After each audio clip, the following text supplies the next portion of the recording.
is October 24th. Welcome to the Chelmsford Conservation Commission meeting.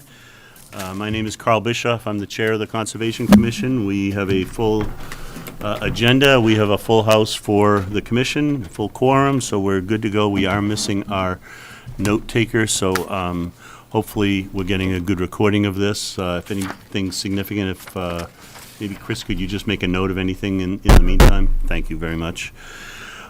We have open session for any citizen comments or any public input that is not on our agenda. If there's anyone in the audience who wants to say anything, I don't see anything, and I'm guessing there's nobody on our Zoom, right, David? That wants to say anything, Yeah. no. Okay, all right, so then let's go to the first open session item. So Andy Reed from the Chelmsford Water District has a request for approval to install groundwater drainage pipe at 112 Billerica Road. Hello, Andy, can you just state your name and background information and kind of the request that you're asking for? Sure. My name's Andy Reed. I'm the water superintendent for the Chelmsford Water District. As a little bit of background on this project, we had a service line break at 112 Billerica Road. There was a lot of groundwater in that trench that was coming down from the sewer line. So it entered the trench, and when we backfilled the trench with a gravel pack, that groundwater started to surface in the front of the driveway of 112 Billerica Road. So after working with Christine and DPW and trying a couple of different options with some drainage stone, we've come to the resolution that perhaps a perforated drain may be the best option. So I have a little handout which hopefully will correspond with the drawing that you can't probably see very well. But I'll give you this and you can hand it around. How you doing, Bill? Thank you. How you doing?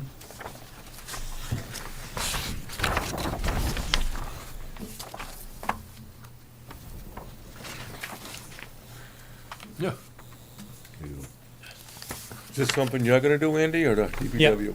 Yeah, so the district would put in the perforated pipe and basically make sure that that water wasn't resurfacing and causing a freezing hazard and slip hazard during this winter. So it's not the water service that's busted? Or is that another problem? No, well, the water service line did break, so we had to repair that. Okay, so that's not this, though. But it's the same site, isn't it? It's the trench that we opened up, yes. So what the district ultimately is looking for is an emergency permit where we could actually drain this groundwater to basically just right past the driveway, which is about 50 feet, or excuse me, not even that, maybe about 20 feet from the trench to the edge of the driveway. It's about 50 feet from the wetland. So we did test the water just to make sure it doesn't have chlorine, it's not a leak, we didn't miss something, that type of thing. And David, have you been there? Have you been to Yes. the site? Can Yeah. you comment on what you saw and what your recommendation is? I think this is very simple. You know, I wish they were all this easy. I do think it qualifies as an emergency certification, because if we get a freeze, you know, all that groundwater that's bubbling up to the surface will freeze. How much water's coming up now? Quite a bit, And it's just running down the street It's actually running down the driveway.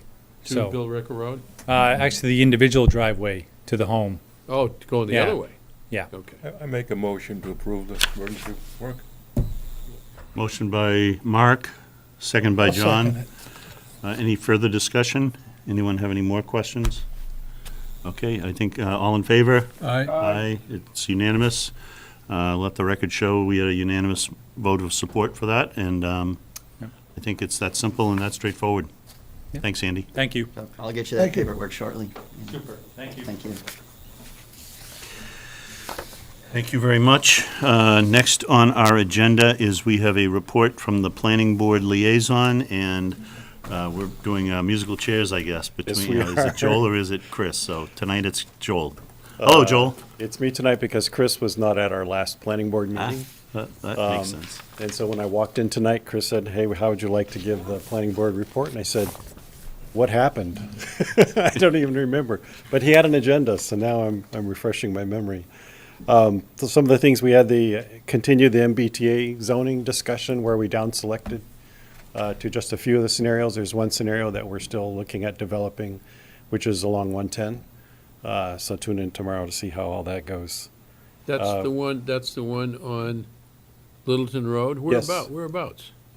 Basically from where from the edge of where the plaza is and so forth, the burial ground and all that, out to. Across from the Elks? No. No? No. Starting Across from from like very close Bertucci's. to center town and then going out Bertucci's, to okay. about Hunt Road or so. Going out Yeah. to Hunt Road? Yeah, Okay. more or less. I don't ask. That's all residential. It's all residential. Well, it's residential, exactly. And so they actually were just before town meeting, if you remember, to get with a citizen's petition to get zoned RC. And so they actually came to us to suggest that we consider them for the MBTA zoning. So we acted upon that and we're considering it as one of the options. We just have to recognize, we have a lot of conservation land at the end of Yeah. that, the end of that run. Yeah. The whole way behind it, because there's the rail trail, then there's conservation. Right. Yeah. I Can they believe- do that? But the new regs would kind of override us, remember? Conservation kind of takes a back seat with the new MBTA regs. No, it's a different state law. So Okay, wetland regs still valid on their own. I don't think that I think we're just abutting the lime quarry on the one end. The far end, yeah. Yeah, so I don't think there's a But Mark's right, conservation issue. on the other side, we got a lot of land along the bike trail, Yeah, which is behind most of the houses, right? I think on the southern side, Yeah. right? Yeah, and I think we're Oh, so looking you're at the talking northern the side. northern side, I'm sorry. Yeah, I think we're looking at the northern side of Littleton Road. 0 Littleton Road? Yeah, zero, yeah. Right. All right, what's that gonna be, our new MBTA site? Let's keep moving He here. said Okay, up- Let's he keep, said Okay, let's up- keep Scott, moving. He said up to Hunt Road. let's keep focus on conservation-related. That's the other side. So we also had a discussion on the groundwater protection regulations, the GPZ regulation of the Board of Health. Had some general inputs for that, and then also we're going to be developing some detailed suggestions for that for the Board of Health as well. And we'll be there, at least one of us will be there Monday when they meet, and maybe more of us than that. We also heard 10 Hildreth Street, and in there, we discussed the elements of a traffic study, particularly oriented towards pedestrian safety, which was a concern that we have. And then also, in the subdivision rules and regulations, we have the provision for an environmental information report. So we outlined what some of the details of that information report would be, including that we would request a phase one, basically 21 phase E, and, 21E phase one, and that the applicant indicated that they were not going to do that. And so we'll be discussing tomorrow night, how important we think that information is to us. And then the last thing was that we also had a discussion at the very end on, what was it? There was one other thing, and now I don't remember. So that's enough, at least, for you guys for tonight. Okay. All right, thank you. Question? Yeah, hold on, Joel. Joel, Yes, sir. on the Board of Health groundwater protection rules, Yep. you're referring to their draft Yes. plan Correct. to call for sampling Yes. on sites for whether or not there's any past contamination. Do you recall, I took an afternoon So- and made some Can I suggestions. insert, we have this as an agenda item. Yeah, but I want to ask the planning board, are you going to be here the whole meeting? We will be here the whole Today? meeting, at least I will be, yeah. Oh, then I'll wait. Yeah, let's, Okay. okay, right, thanks, thank you. sorry, but I knew you were going, and we have it on Yeah, no, that's on our fine. agenda, Good. that's fine. Keep Okay. it going. Yep. Thank you. Okay, so that is it on open session, so regulatory hearings, yep. So we've had a request to move the certificate of compliance Oh. for 1290923 up to this portion. You want to do, we can do it now, that's, Yeah, although I've noticed that our peer reviewer is not here. Why don't we then move ahead until, Although I don't think his comments are actually necessary. I mean, I forwarded you the report of the site inspection they did, that the commission required. The only point that he made was that there appear to be some construction materials Yep. that are left in the buffer zone. According to Mr. Cole of National Grid, those do not pertain to this project. I asked him, well, is that for another previous project or a project yet to be started? And his reply was that they're just for maintenance. So maybe they're just left out on site there, continuously. I don't know, but I think in any case, per our peer reviewer's report, I think that the certificate of compliance can be issued. Well, is that equipment a problem, even though they have an easement? To be left there permanently? Well, I mean, it probably shouldn't be left there permanently in the buffer zone. I Shouldn't we suspect. hold up the certificate of compliance until they address that? Well, You have very little leverage with National Grid, Right, right? I know. I think the issue is, well, I think the primary issue is that if it's not related to this project or the order of conditions that the commission issued, yeah, I think if it's a serious violation, the commission could withhold the certificate of compliance, or at least get a better explanation of why it's out there. David, I'm looking at the photo of that. Do you have any sense for how big the footprint is? For the equipment? Yeah, this pile of material. Yeah. Do you have an idea how much area? I can't tell by I this don't. picture. I saw our peer reviewer there. That's just wattle, Does that make a difference? wattle and mats. It's their stuff and it's in the bordering wetlands, Yep. right?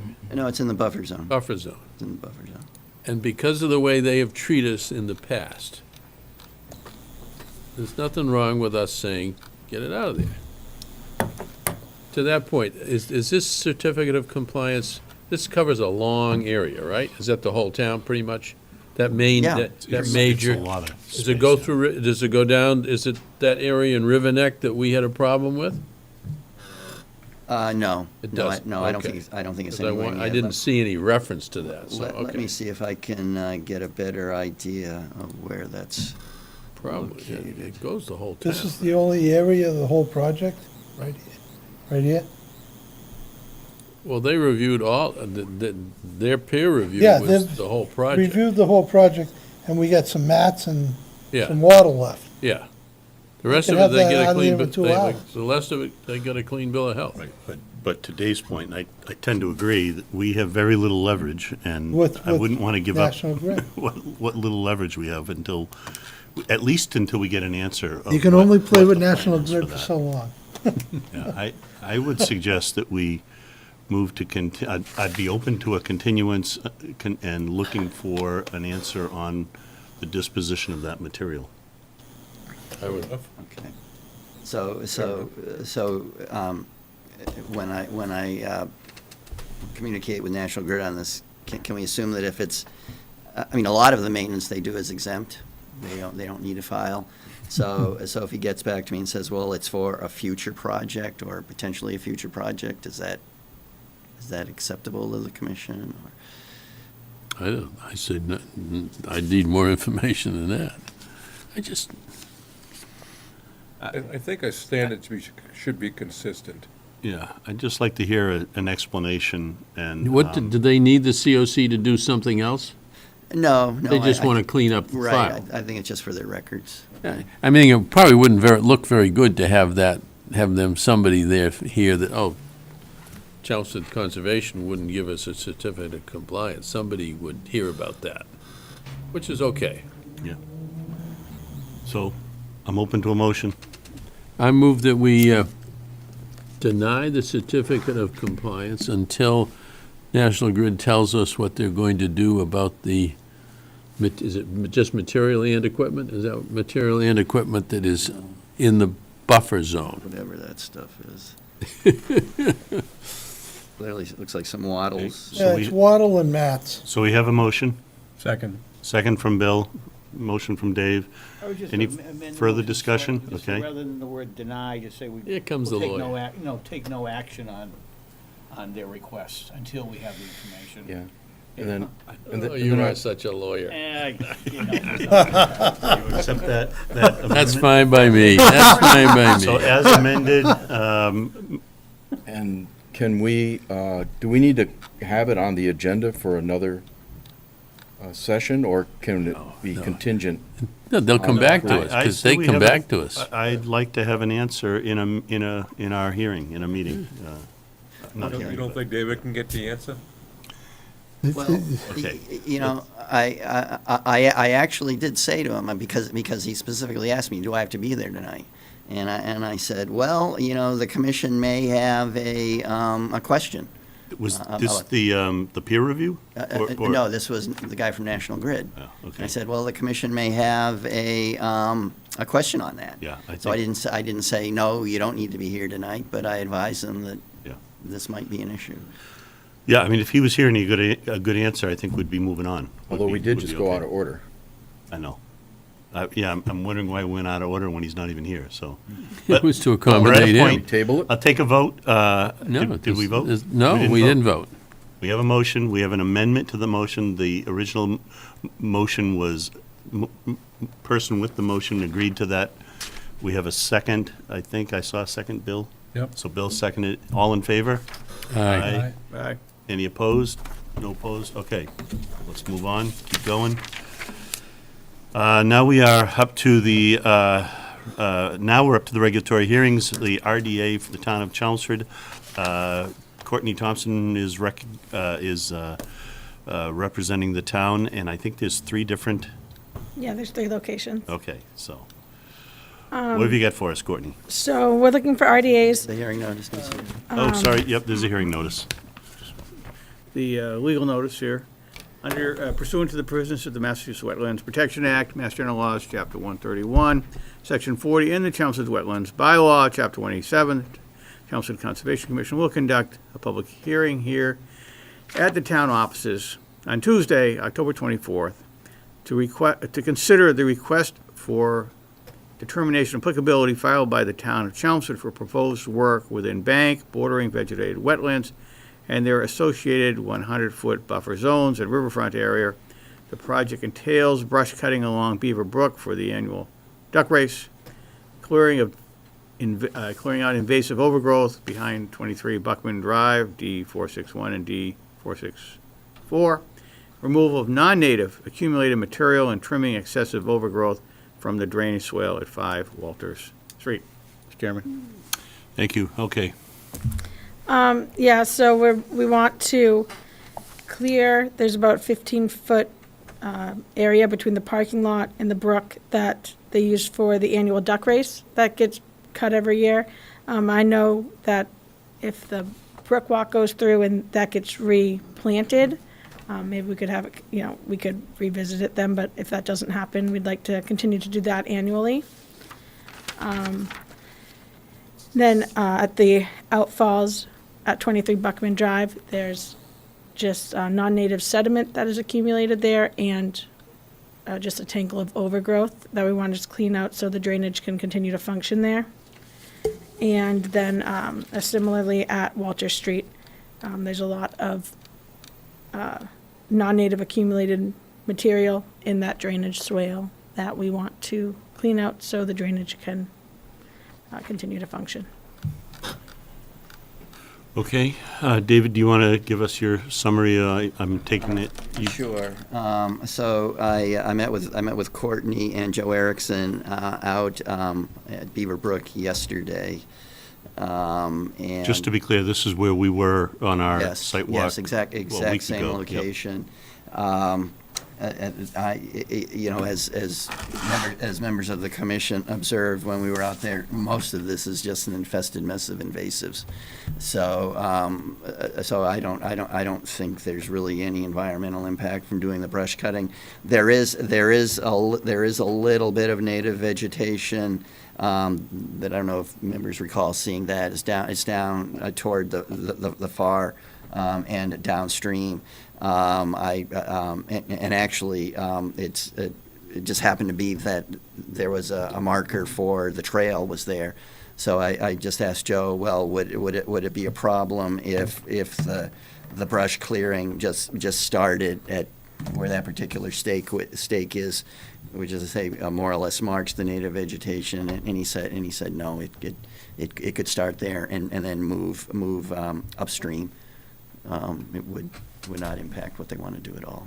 Okay. So I would say that's the only condition on that one. And again, if the project for the brook stream happens, it becomes moot. This just kind of changes Yeah, and the whole nature. and we can put that condition in this as well, because normally DOAs are good for 3 years, so just Okay. put in the condition. If the brook walk is approved, then, you know, this determination is disapproved. You're not going to cut all the native plants that we just planted. Yeah. Right, of course. Right.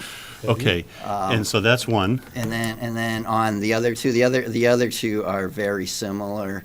You know, I met with Courtney and Rob Wood, who's the new stormwater superintendent. You know, they're pretty short sections of the stream. The one on Walter Street, you know, it's marginally a jurisdictional area to begin with.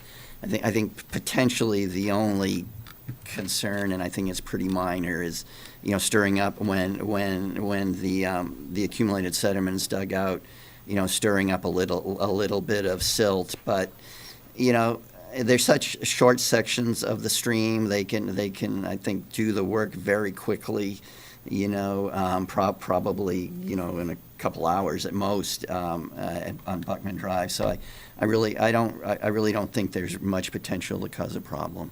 And this is all done by hand? Is there equipment in there? Well, I think the one on Buckman is probably going to require equipment. I told them that equipment would be okay. I'm sorry, and Walters will require equipment because I think it's pretty deep. I said Buckman was okay, but I mean, you know, a really skilled operator is you know, has just as much a sensitive touch as doing it by hand. Okay, So. okay. Let's, Dave, you want to start with questions? How many people do we expect for the duck, whatever it is, duck races? Like hundreds of people along? I don't think so. Or 30? Joe Erickson said he does this every year, but he's never been to a race. He said several people. I would guess, you know, 20 to 50 people, but I'm not sure. I've never been either. I think it's held by. And how the do, Elks. of course, you're going to clean that stuff away so it's Yeah. attractive. And Yeah. it means the kids are going to, the kids, I think, will put their ducks in the stream. Half of them will put the ducks in the stream, the other half will fall in the stream. Is that right? I think, I'm not sure where the ducks get put in on one side. I They think get, that I we think put them they in. get up on the other side of Central Square, right? And they go Yeah, into and the then, road. so and then this place where it's clearing is where everyone waits, and then some guy in waiters goes and Says scoops I up, won. scoops up Yeah. the duck and says which one went across, so. It's for the spectators to stand and watch their I don't, ducks. I don't have a problem with it, except I don't want 30 little urchins wading in the stream, that's all. Oh, no, I don't think they go in the stream. No, there's only, as I understand it, there's Just one one guy, urchin. one guy in waders Yeah, in the that's- stream That's my understanding as well. with a net or something like that, so. Okay, anything on the other two? The other Mark, two- you have The other anything? two How are can pretty we follow that? routine, pretty How can I routine. follow that? Okay, anything else? Thank you. No? Chris, any I questions? know, I'm fine with this. Bill? I'm fine. thing all Peter? over. I have two questions, a joke and a serious one. Can we have a Conservation Commission duck? Do we have to Sure you can. contribute to something? Yeah, you gotta come up with I the don't money. know, I believe it's the Elks that run it. Yeah. I'm not I'm positive. just You have having to fun. buy a duck, The right? Elks won it? I could be mistaken. That's what Joe Erickson you thought it was buy the it. Elks, I but think it's, it's the Rotary. oh, the I should Rotary. know right. about I think it's that. the Rotary. All right, Yeah. the Rotary. And then It I've- was not the town, we Right. just cut it for Yeah. them. I never heard of You it. just execute. Sorry. How's that? Peter, And then I have a serious. Peter, the Elks have an elk stampede. It's in Montana, Peter. All right, ask your question, Peter. Courtney, just something I'd like to talk about later, but the idea of clearing out a lot of the streams in town runs counter to what I'm learning at Conservation Commissioner certification classes. And I realize there's pros and cons of all of this, and I don't want to talk about it now. I would vote in favor of this project because this is the way we've always done it. But there is some questions that we can talk about. I'd love to have a chance to Yeah, chat sure. about with the commission and, with the stormwater program at some future Okay. date. So that's not really a comment on this project. It seems pretty straightforward. Yeah. What you'd like to do here. Yeah, no, I'm available to talk Thank about you. it whenever, so that works. And these really are, these two areas really are drainage swales. They're not really. I think that's our challenge in town. We have a ton of drainage We have a swales lot that of end up water. being regulated wetlands, even though they originated as drainage ditches. Yeah. Yep. And So and that's they the weren't maintained challenge. for- Yeah. And then you get called. Yeah. John? Does anybody know where Walter Street is? I do. I don't. Mark does. Where is it? I don't know. Almost Do you in know? Billerica. We Do you know? approved it. Do you know? Do you know? I don't know. I know. The ice cream guy we approved. It's Oh, a 100-foot piece of drainage ditch. Caroline? It's not a stream, it's a drainage How much it ditch used to be. that's gonna be cleared. Oh, okay. I'm all for it, Yeah, okay. okay? Walter Street is opposite the Forum Right. on the right, Okay, okay. okay? It's a forgotten ice street cream in truck. Chelmsford. Yeah. There's two people that know. Okay. Forgotten. All right. Sorry, I'll Walter take a Street. motion. Is this a -3? Yes, yeah, and so it'll be first to close the hearing. Take a motion to close the hearing. So move. So moved by Dave, second by Mark. All in favor? Aye. Close the Aye. hearing? Aye. All in favor? Take a motion for a -3 determination. So move a Any -3. conditions? Second. Just open, standard? I think normally you'd say, to the maximum extent practicable, don't remove any non-native material, but, I mean, this is all non-native material. These are. Virtually, These are man-made drainage ditches, so. It's a, Yeah, yeah. That's fine, okay. So therefore, There no, really, yeah, really no special conditions. So, did I hear a motion? Yeah. Yeah, me. Dave, okay, David made a motion for -3. Second from John.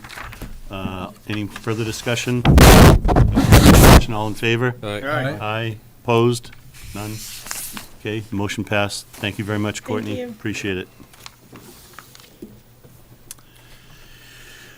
Okay, next we have a request for determination of applicability, Simon and Mohini Dukes, 10 Wigan Street. Kevin Keeler from Brady Built Sunrooms representing the applicant. Do we have a We do, we have a legal notice, Mr. legal Chairman. notice?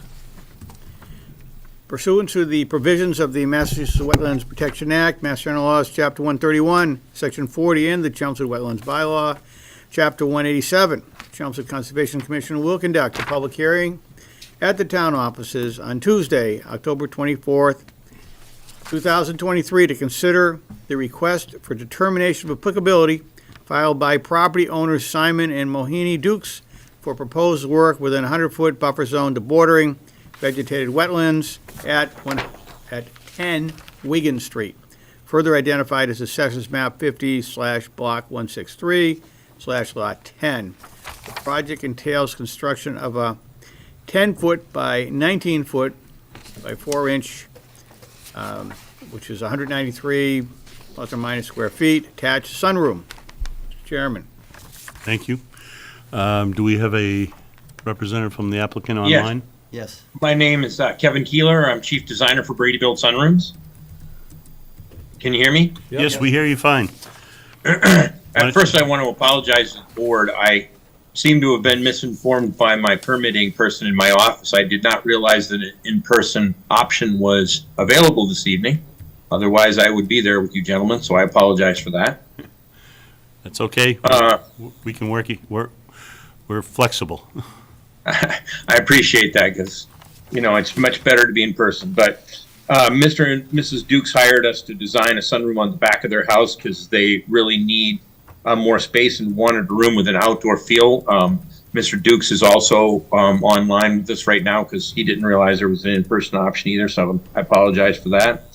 The room we designed to fit the house with a hip-style roof, 10 feet by 19.4.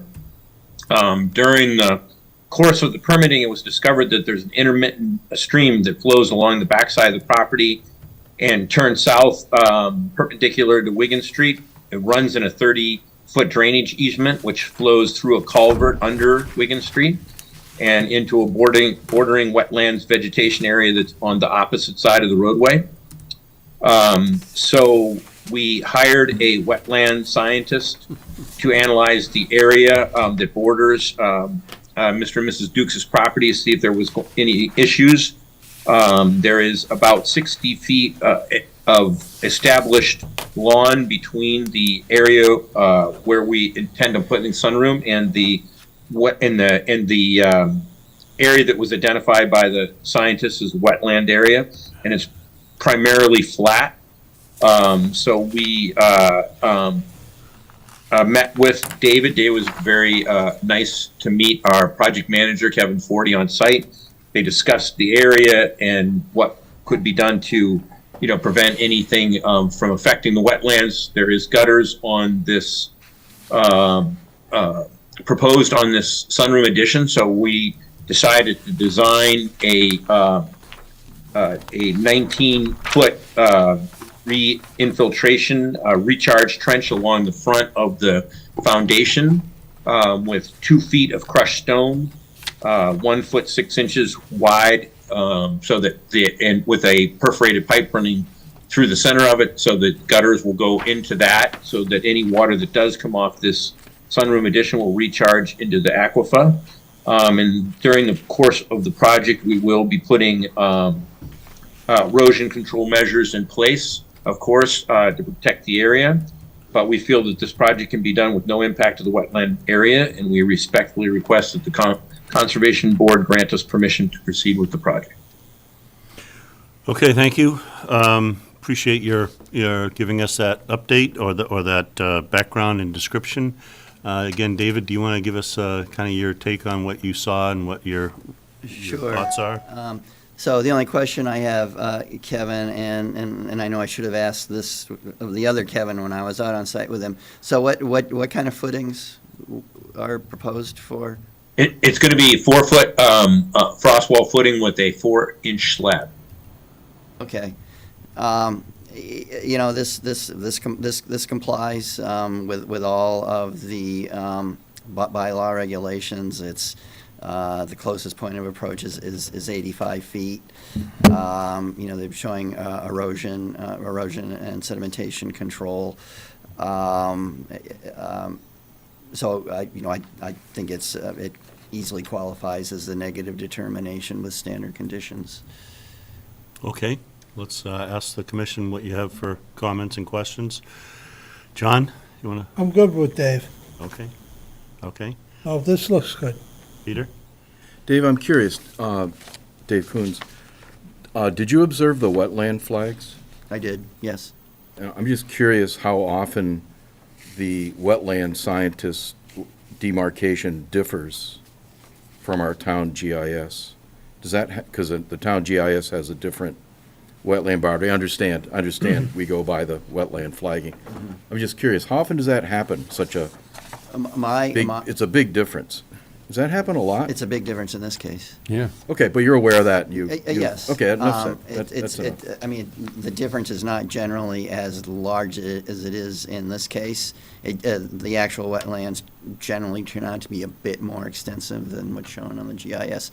And of course, you have to remember the GIS, there's 2 layers. The primary layer you see is the town layer, which goes back to 1976. Right, yeah. It's almost 50 years ago. Yeah, the latest Mass DEP one is about the same. Yeah. I'm just curious, not an issue for the applicant, I'm just No, curious. we did review the flags. Thank you. Anything else? Oh, no, I'm sorry. Bill? No, it's pretty cut and dry. Dave? Anything else? Dave, can we use these wetland flaggings to update our own GIS? Yeah, actually, we Because could. you're right, We there's a could. big difference, and if this is accurate and this isn't, we should use this, right? I There- mean, yeah, that's doable. It requires getting, That's a difficult area at the end of Wigan Street, so if we get better data, we probably ought to use it. yeah, I'll look into that. Sir, on this handout that we have, and on the map, there's a shed in the back on this. It's cross-hatched. Does that mean it's coming out, or are you just It is. highlighting it? No, it's gone, I believe. Well, that's why it's, okay, so that's why it's hatched. Okay, good. Yep. Is there, the way you described the footings in the foundation, there's no requirement for extra material to come in? None. That's all I No, have. absolutely. That's all I have. Mark? What did you say the footing was gonna be, sonotubes or a? No, it's going to be 4-foot frost wall foundation with a 4-inch slab on How top. are we gonna get equipment back there? Right up, we're going to use a very small machine and go between the house and the garage. How are you getting a cement truck back there? A pump truck from the driveway. Okay. And in the water resource recharge area is gonna be where with the rain garden, whatever you wanna call it? I don't It's going see to the run location along there. the outside front edge of the sunroom. Yeah, The 19-foot section furthest out from the house. yeah, it's a crushed stone line trench. Yeah. I don't see that. It's right here, but you're right. you Oh. don't see Yeah, no, it's not on that plan. There's another plan, if you look on the screen, a construction plan. So the material you're gonna take out and you're gonna put back in the same material, you're not gonna remove any or add any? Well, Well, you there- are gonna have to do something because you're We're gonna. not going to have to add any material, but we will probably have to take some of material out. And then the only thing that is going to be added would be the crushed stone in the recharge trench. In the material under the slab. Correct. Then you're gonna bring it in by a little bobcat, is that what you're? Absolutely. Little teeny machine. Correct. So your erosion barrier will be outside of all this work? Oh, yeah. Well outside of that. Yes. And which way Absolutely. you gonna come, by the garage you said, or by the left-hand side of the house? By the garage. We're going to try to do as much as we possibly can from the driveway and the garage here. Okay. Yeah, just make sure anything you take out, and nothing gets cast beyond, any closer you have to the wetlands. Absolutely not. Everything will be removed and replanted and reestablished, and there won't be anything left there when we're I'm done. good. Okay, Chris? No concerns. Okay. So I'll take a motion, if there's no further discussion, to close the hearing. Move. Motion from Bill, second from Peter. All in favor to close the hearing? Aye. Aye.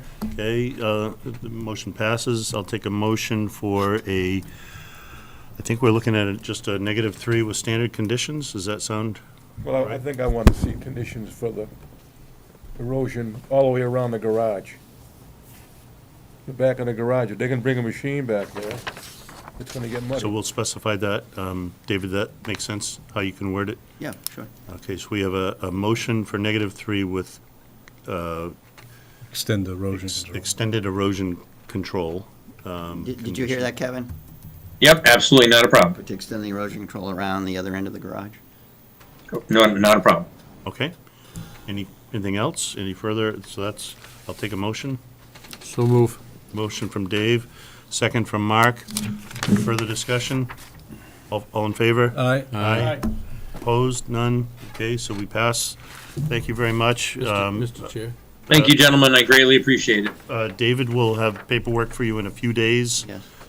You can be in touch with him, and he can help you. Hold on one second. Do you have a question, Dave? Yeah, but I don't, it applies to Wigan Street, not the applicant. Okay. Years ago, Harold Kesey told us that we were going to get some land across the street from Wigan Street. At that time, well, Phyllis owns it now, the last house on the left was Harold's house. I noticed the land across the street looks like it's owned by the Water District, but he told us that he was deeding some conservation land to us. I never saw it. And does anybody know, you probably don't, David, because you're new to, does anyone remember that, or is that Yeah. just me? It was gonna go in a land trust. Yeah. The land trust held it up in court. Right.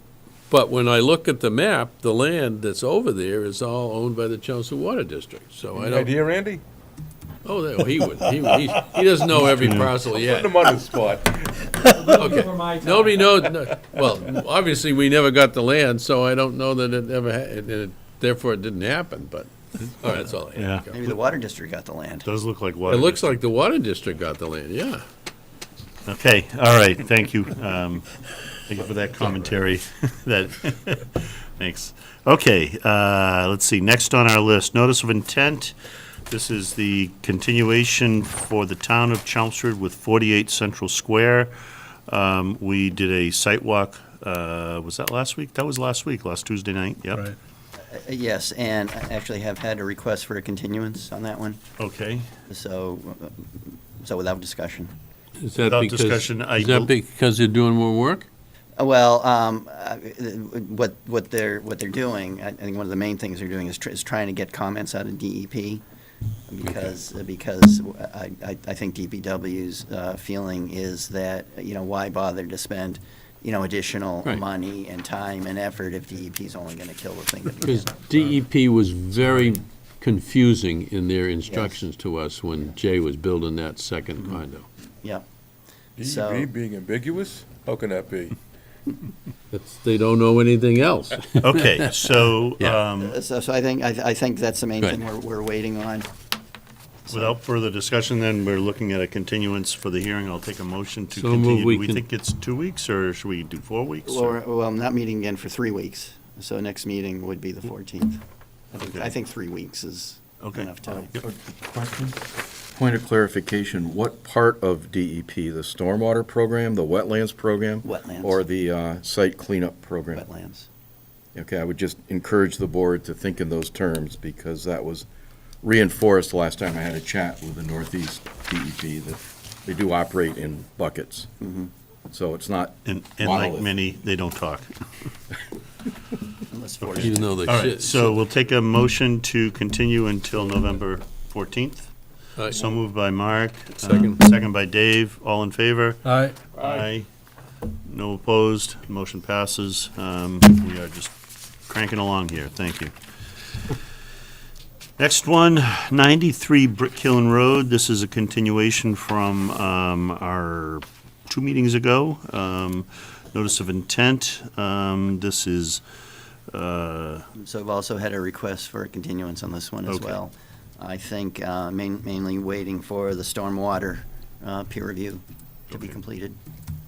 I can just otherwise give a quick update that the commission's wildlife consultant, Scott Smyers of Oxbow, did a site visit with the applicant's biologists, and to look at the suitability of the site for turtle nesting.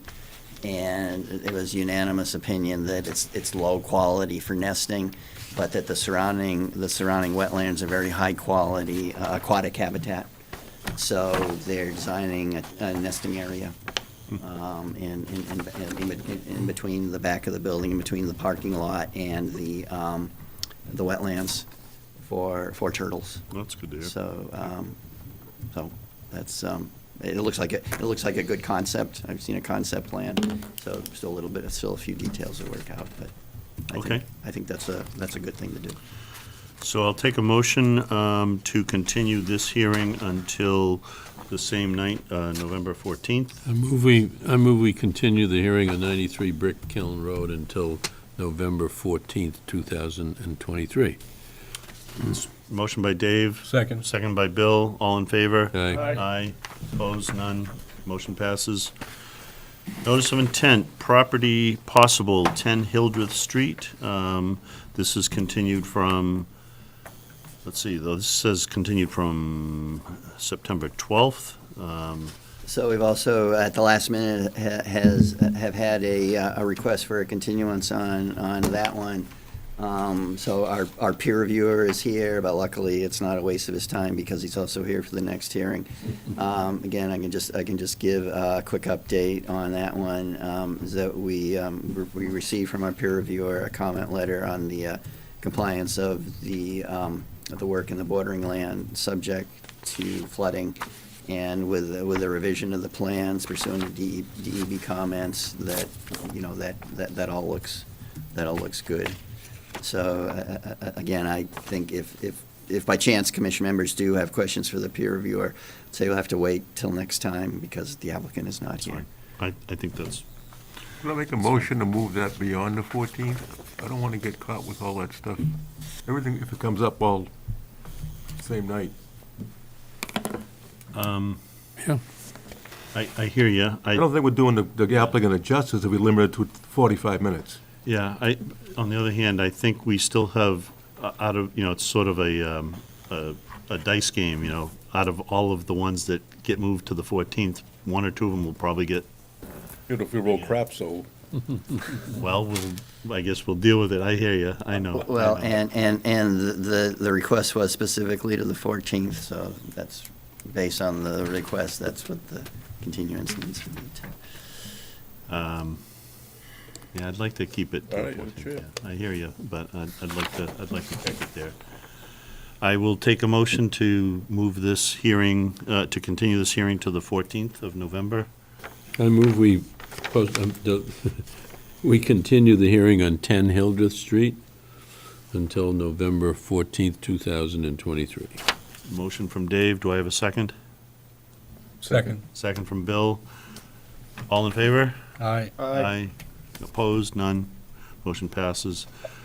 And inform Sure. the applicant, and we can move on to the next one and make some use of our peer consultant. So the next one is the continuation from August, notice of intent, Chelmsford Lumber, 201, 203 Boston Road. We have Bruce Ringwall and possibly, and Bob Hartzell, I think it is. from Yes, and CEI. Bob is here. Bruce is not here yet. I told him he didn't have to get here right at 7 because it was a little bit down on the agenda. You know, and I also wasn't sure we were going to get all these requests for continuances. So I think we need to wait a few minutes Bruce. for Bruce. And I apologize, Bob, for that. It No problem at all. shouldn't be too long. So, Why don't we go to the next one? or maybe move on to discussion, because I think the next one might be a long discussion. Okay, that's okay. Yeah, we can go into the discussion stuff. There's a couple of things here. They probably won't take very long. So the first thing is just a reminder to the commission. I know a couple of us are going to the Massachusetts Association of Conservation Commissioner Conference this Saturday out at Devon's. I know I'm going. I think, Chris, you're planning to go. Actually, I'm going to do the Zoom session, the morning session. Oh, via okay, Zoom, okay. so. Yeah, Okay. I'll and see you there. Peter's going, okay. So anyway, we have that coming up, which we find to be quite valuable. The next thing on our list here is the Board of Health draft SOP, so I know this is what we talked about earlier. So Peter, I was just hoping you could just give a summary of what your comments were to the Board of Health, so that the commission can hear kind of what you're recommending. Yeah, it's actually very simple. First of all, I applaud what the Board of Health is doing. I think it's a great tool to start thinking about contamination on some of these old sites. So it's great. The challenge, though, is when you measure contaminants, it's a science, and there's all kinds of nuances to it. And so I spent quite a bit of time using some of my past experience in that area to mark up the Board of Health document with about 10 comments. I made actual inserted language I would propose. I've been doing this for my whole life. And I actually wrote an email I sent to a few people describing why I thought those recommended changes were important. But again, the challenge is if you simply say to an applicant you have to sample, they could use any sort of method. And the problem is, what you really want to know, we have a town bylaw that says the groundwater at the edge of the property has to meet our drinking water standards, and a lot of those drinking water standards, well, you have to use the same methods. The bottom line is it depends on how you have to use the right sample method, you have to use the right lab method to be able to make that determination. Are you meeting those drinking water standards? And on top of that, you can't just go out, you and I just can't go out, I mean, we can, but it's not how it's done. We just don't go out and take dirt samples and say, here they are. You have to have somebody that understands the site, figure out the right places to take a sample. A simple example is if there's an old vehicle repair garage, obviously you want to take some samples in that area, not just somewhere on the property. And so I added some of that specificity. So happy to share that with anybody. I did have a chance to chat briefly with Donna Greenwood, just casually ran into her at an event, and she said she appreciated the comments. And I did have one other recommendation to the Board of Health is I'm not an expert in sampling and laboratory results, and I recommended the town consider getting such an expert to take a quick look at the standard, thinking in terms of avoiding problems later when we get data and we don't know what to do with it. And I just might say we do have such an LSP already we're working with on a different project that I've had a chance to talk to, and I'm pretty comfortable that individual pretty quickly, like very cheap money, I think. I can't speak for him, but should be pretty easy for him to do what I did, spend an hour or two and just look at it quickly. It's really standard stuff for an expert, but none of us are experts, and so we want to be sure we don't end up with a bad reg that, you know, once an applicant in good faith follows the rules, we find out, well, those samples aren't in the right place, or the, you know, lab analysis, you know, whatever. We just want to be sure it comes out right. And I guess one other quick thing is, in my way of thinking, that Board of Health reg dovetails beautifully with what, oh, you're here, Andy, with what you shared with some of us a month ago, which is I don't know if it's still draft or not, but it's a procedure to do the hydrogeo investigation, which, you know, the sampling and contaminated groundwater and soil is a big part of that too. So I mean, that all fits together, and that would be another reason, I think, for the town to get an expert to help us be sure those two are integrated. So at the end of the day, we get, you know, the right data and the applicant's not wasting time or money.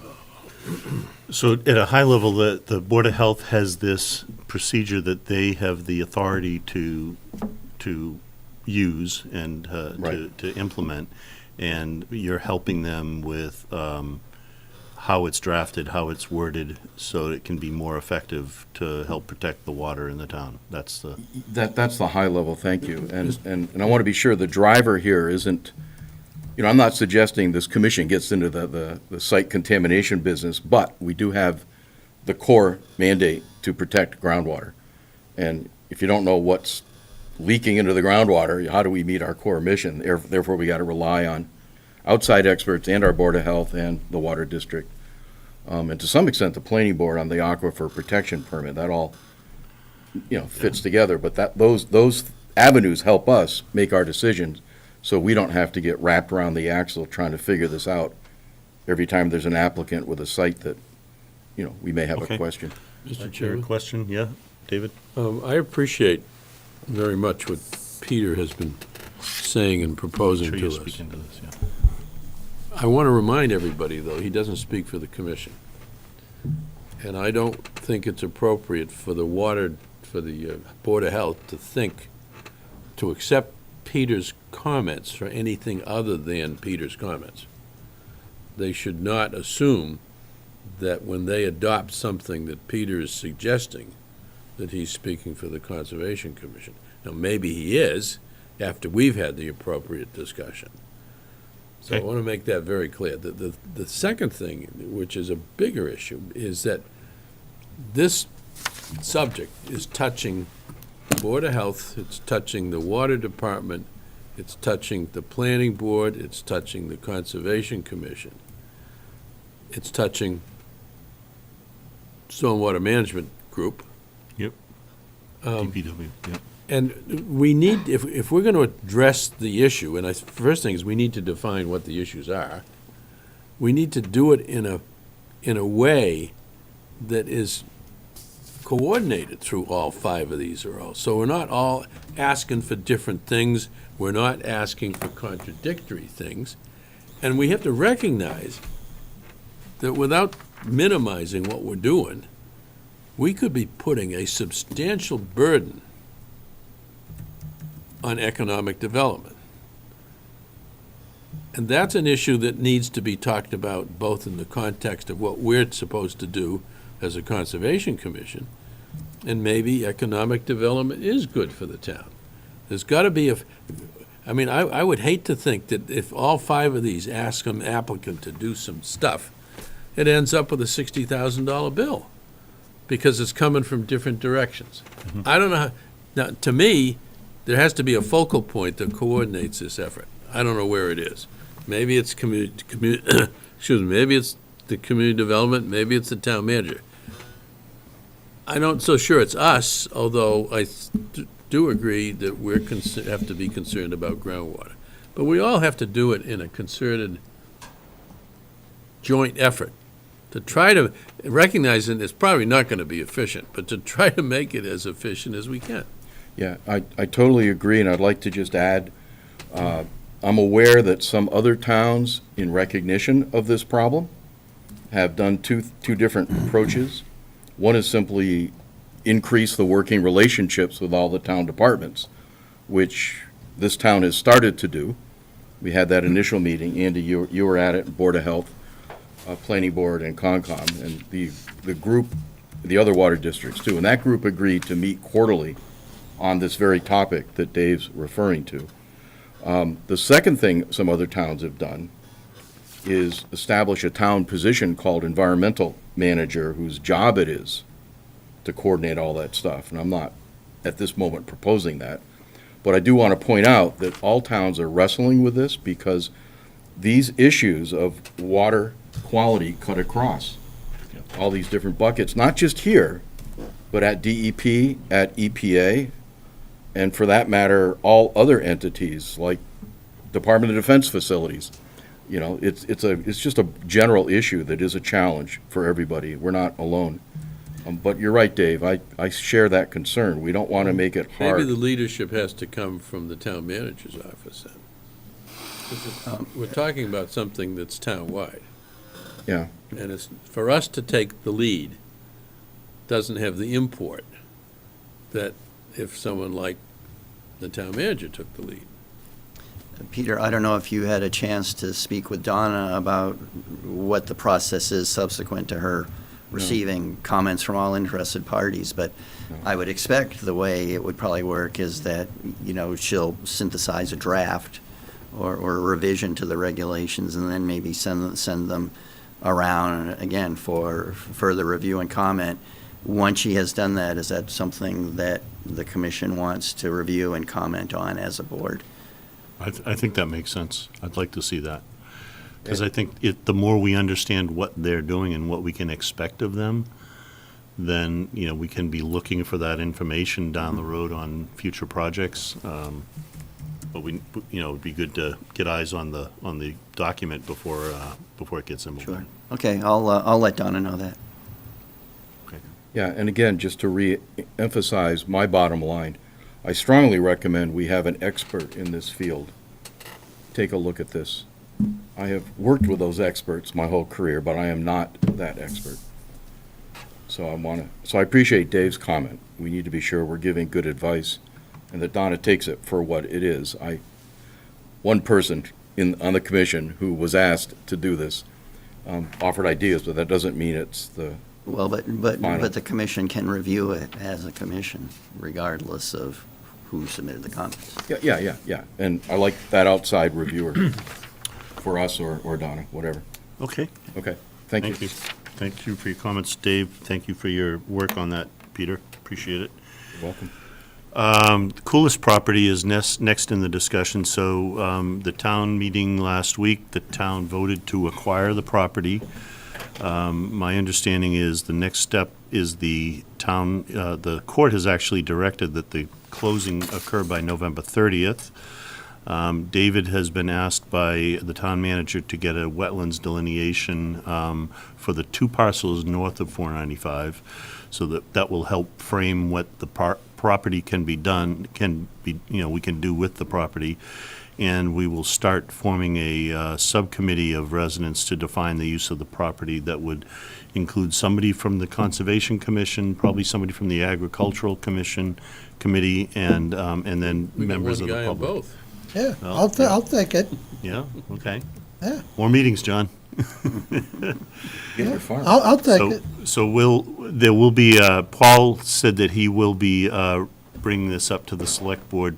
He did, I don't think he did it last night, but probably at the next meeting, they'll talk about this subcommittee and getting it formed and looking for volunteers, aiming for 7 people on the committee, aiming to do something within let's say a 3-month window to come up with a plan and recommendation.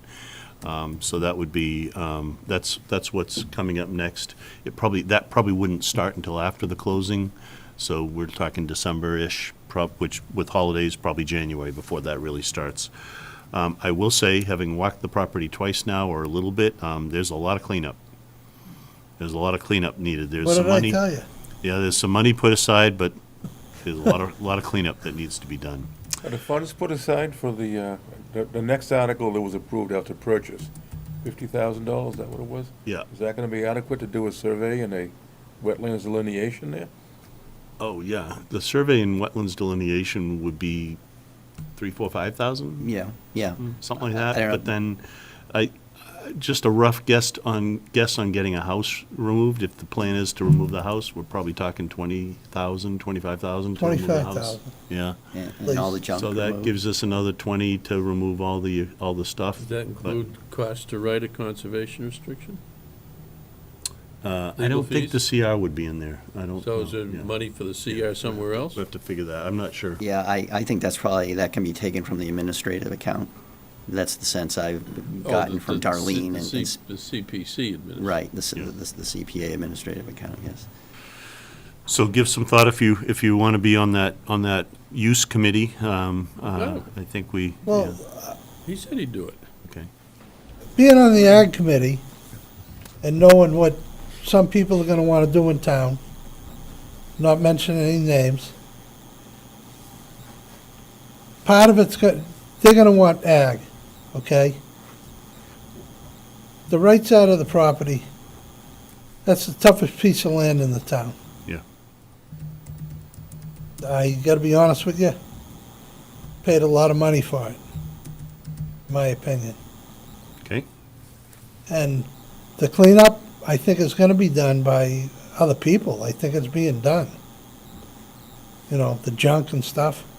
They're probably gonna leave the stuff they don't want, That's likely, yep, okay? Yep. So, okay. Maybe John should be the Ag Commission representative, and if somebody else on conservation Well, we can- wants to do it, we could have, well, I'll get Henry. we have 2 voices. Put Henry and me on the same I was- board, but I was we'll actually- be all set. Get Caroline, yeah, she's not on the commission, but, No, she's not on the commission. Henry's on the commission. all right, let's keep going here. I see we have can I interject? I gave you all a piece of paper at the beginning about public comment. So the town is working to adopt a policy for public comment. So at the beginning of our meeting, we have an agenda item that says if there's anybody that has something to ask of the commission or to state to the commission, it's open for things not on the agenda. We've been doing that, from what I understand, historically for a long time. There have been some law cases in the state relative to this with how those are managed.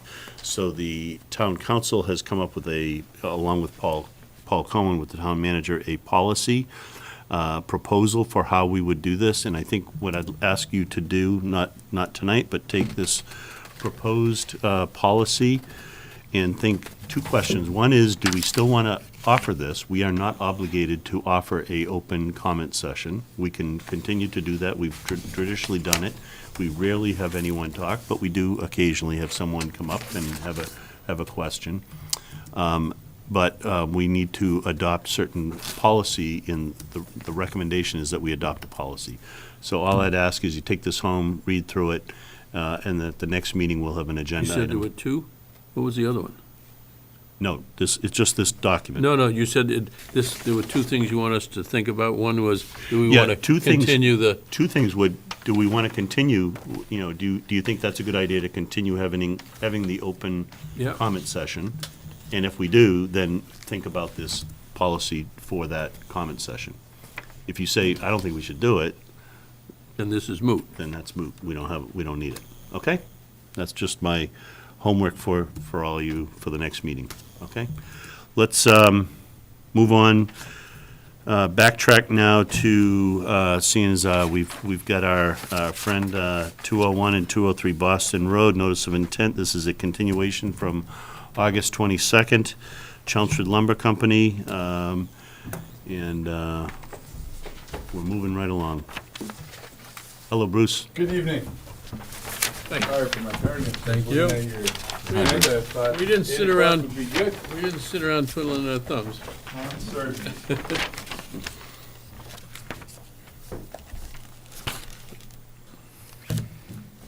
Okay, good evening. Since we were together. Please state your name again. Certainly. Good evening, Bruce Ringwall, Goldsmith Preston Ringwall, representing Chelmsford Lumber Company, 201, 203 Boston Road.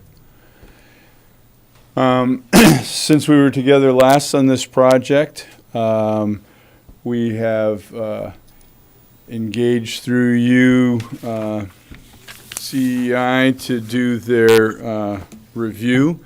They met on site with our wetland specialist. The first meeting, unfortunately, a number of the flags were mowed down because it was in the meadow. And they have since been reestablished and staked out. And Bob and Matt Morrow from our consultant met on site, and they have relocated two flags. This flag, if I can use this screen here, this flag was moved from here over to here, kind of incorporated this little triangle. And these two flags here were moved up to this line here, kind of incorporated that, but when you pull off your various different offsets, it kind of all melds together. So the wetland line has been agreed upon by the consultant and our office, and is reflected on this plan. We made those changes to the plan. They did their review. We do have, Bob is on the call. Oh, okay, He great, is then I here. don't have to say anything. Great, he can do his piece. Do we want to have him go first, or? That's fine. Bob, if you want to summarize your review, that would be great. Bob, Let's get in a cup of coffee. he was there. He's on mute. Bob, you're on mute. Or- So Bob, do you want to summarize your review? Sure. And I apologize, I lost my connection there. My computer went. So I'm glad I got back close to being on time here. So the review is basically in three parts. The first is a review of the wetland line itself, which happened in two phases. First time we went out there, the flags had been mowed, including, in the area, BBW adjacent to the flags had been mowed. So we had to coordinate on another date to get out there, and that was done. Met Matt Marrow out there last week to review the line, and there were several changes as reported in the peer review letter. In addition to the flags that were moved, there were a total of 3 that were moved, anywhere between, from 9 to 18 feet up gradient. Additionally, in the original delineation shown on the original NOI submittal, there were a bunch of flags that just hadn't been located by the survey crew. They were in fairly dense. So the flags were missing. So there was this gap that led to an inaccurate presentation of the wetland boundary and the associated buffer zone. So that was corrected by the time we got out there for the second site visit, and the line was based on the changes that we agreed on in the field, the revised plan said, I reviewed and agreed that it presents things accurately. Second part of the review was reviewed for compliance with the stormwater management standards. And I guess the quick read on that is that, we agree that the stormwater report as submitted following the last hearing is correct, and that all the standards are either met or are not applicable. And it's a little bit of an unusual project in that, typically when you see stormwater management BMPs going in, they're being done to make sure that a development site or redevelopment site meets the stormwater standards. But in this case, the only activity that's really happening on the site is construction of stormwater management. There's no change in land cover, no change in impervious surfaces, no new stormwater discharges. So that makes some of those standards more or less go away, or they're just not applicable. So with that said, the BMP that's proposed for the site, will improve on existing conditions in terms of treating runoff, spreading it out, and promoting infiltration. So that's the quick summary of the stormwater standards. And I can go through those one at a time, but in general, they're either being met or they're just simply not applicable. And then for the third part of the review, I think I'd like to share screen. That's okay? Sure, yeah, hold on, Bob. Question? Can I ask you a question? Yeah, go ahead. Sure. Hi, my name's Peter. Thanks for doing the review. Was there a written document that I missed, or are we doing this right now for the first time? So there was a document, there was a peer review letter that went out last Wednesday, I believe. All right, thank you. I'm sorry.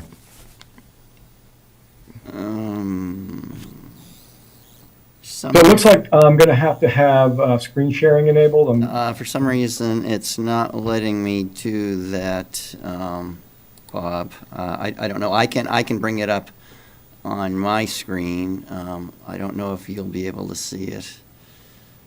Yeah, I can't see the screen, but that's okay. I can more or less. I apologize that I just was given a new laptop tonight, and right before the meeting, and I just haven't had time to configure it yet. So I do. Well, that's okay. It's not a problem. I mean, I can just kind of verbally. If you want to just go, maybe if you're able to show. Yes. I guess figures one. Yep, I can do that. Seems. And we can just kind of go through the figures one at a time. So. So the third part of the review was looking at the site to see if the aerial imagery, this is from Google Earth. Bob, hang on a second, Bob. He's still bringing it up. Okay. Yep. Just let me know. Yep. You kind of, I'm in the dark here in terms of knowing what you can see. Bob, can you try the screen share again? Sure. Ah, there we go. Success.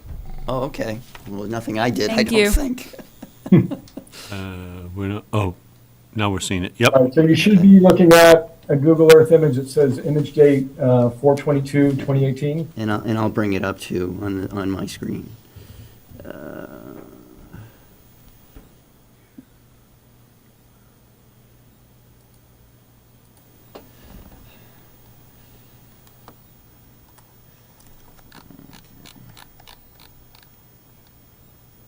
Okay, what figure, Bob? That's right. Look This up. is figure one from April 22, 2018. Okay. So Okay. while Dave's doing that, I can just kind of say what we were asked to do is to look back past 5 years to see if at the site there were any unpermitted activities that might have led to disturbance within review zones, buffer zone, no disturb zone, and so on. So you can see here, this is the lumber storage building, Boston Road up here. So are you okay with that? Are you able to show figure one, Dave?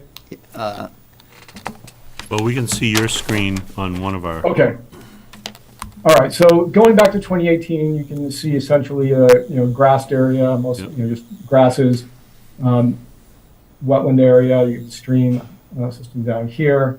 Moving forward to The next available image in 2019 is a different view, a little later in June in the growing season, so nothing really changed.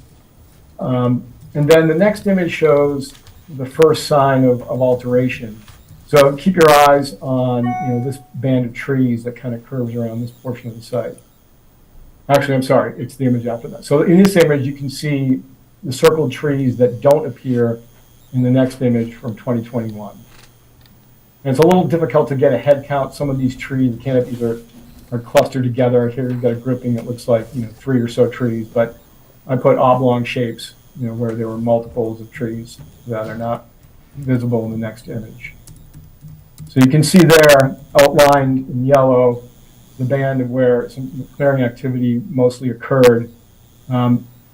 This area also shows the area of disturbance and bare earth that's in the next image from 2022.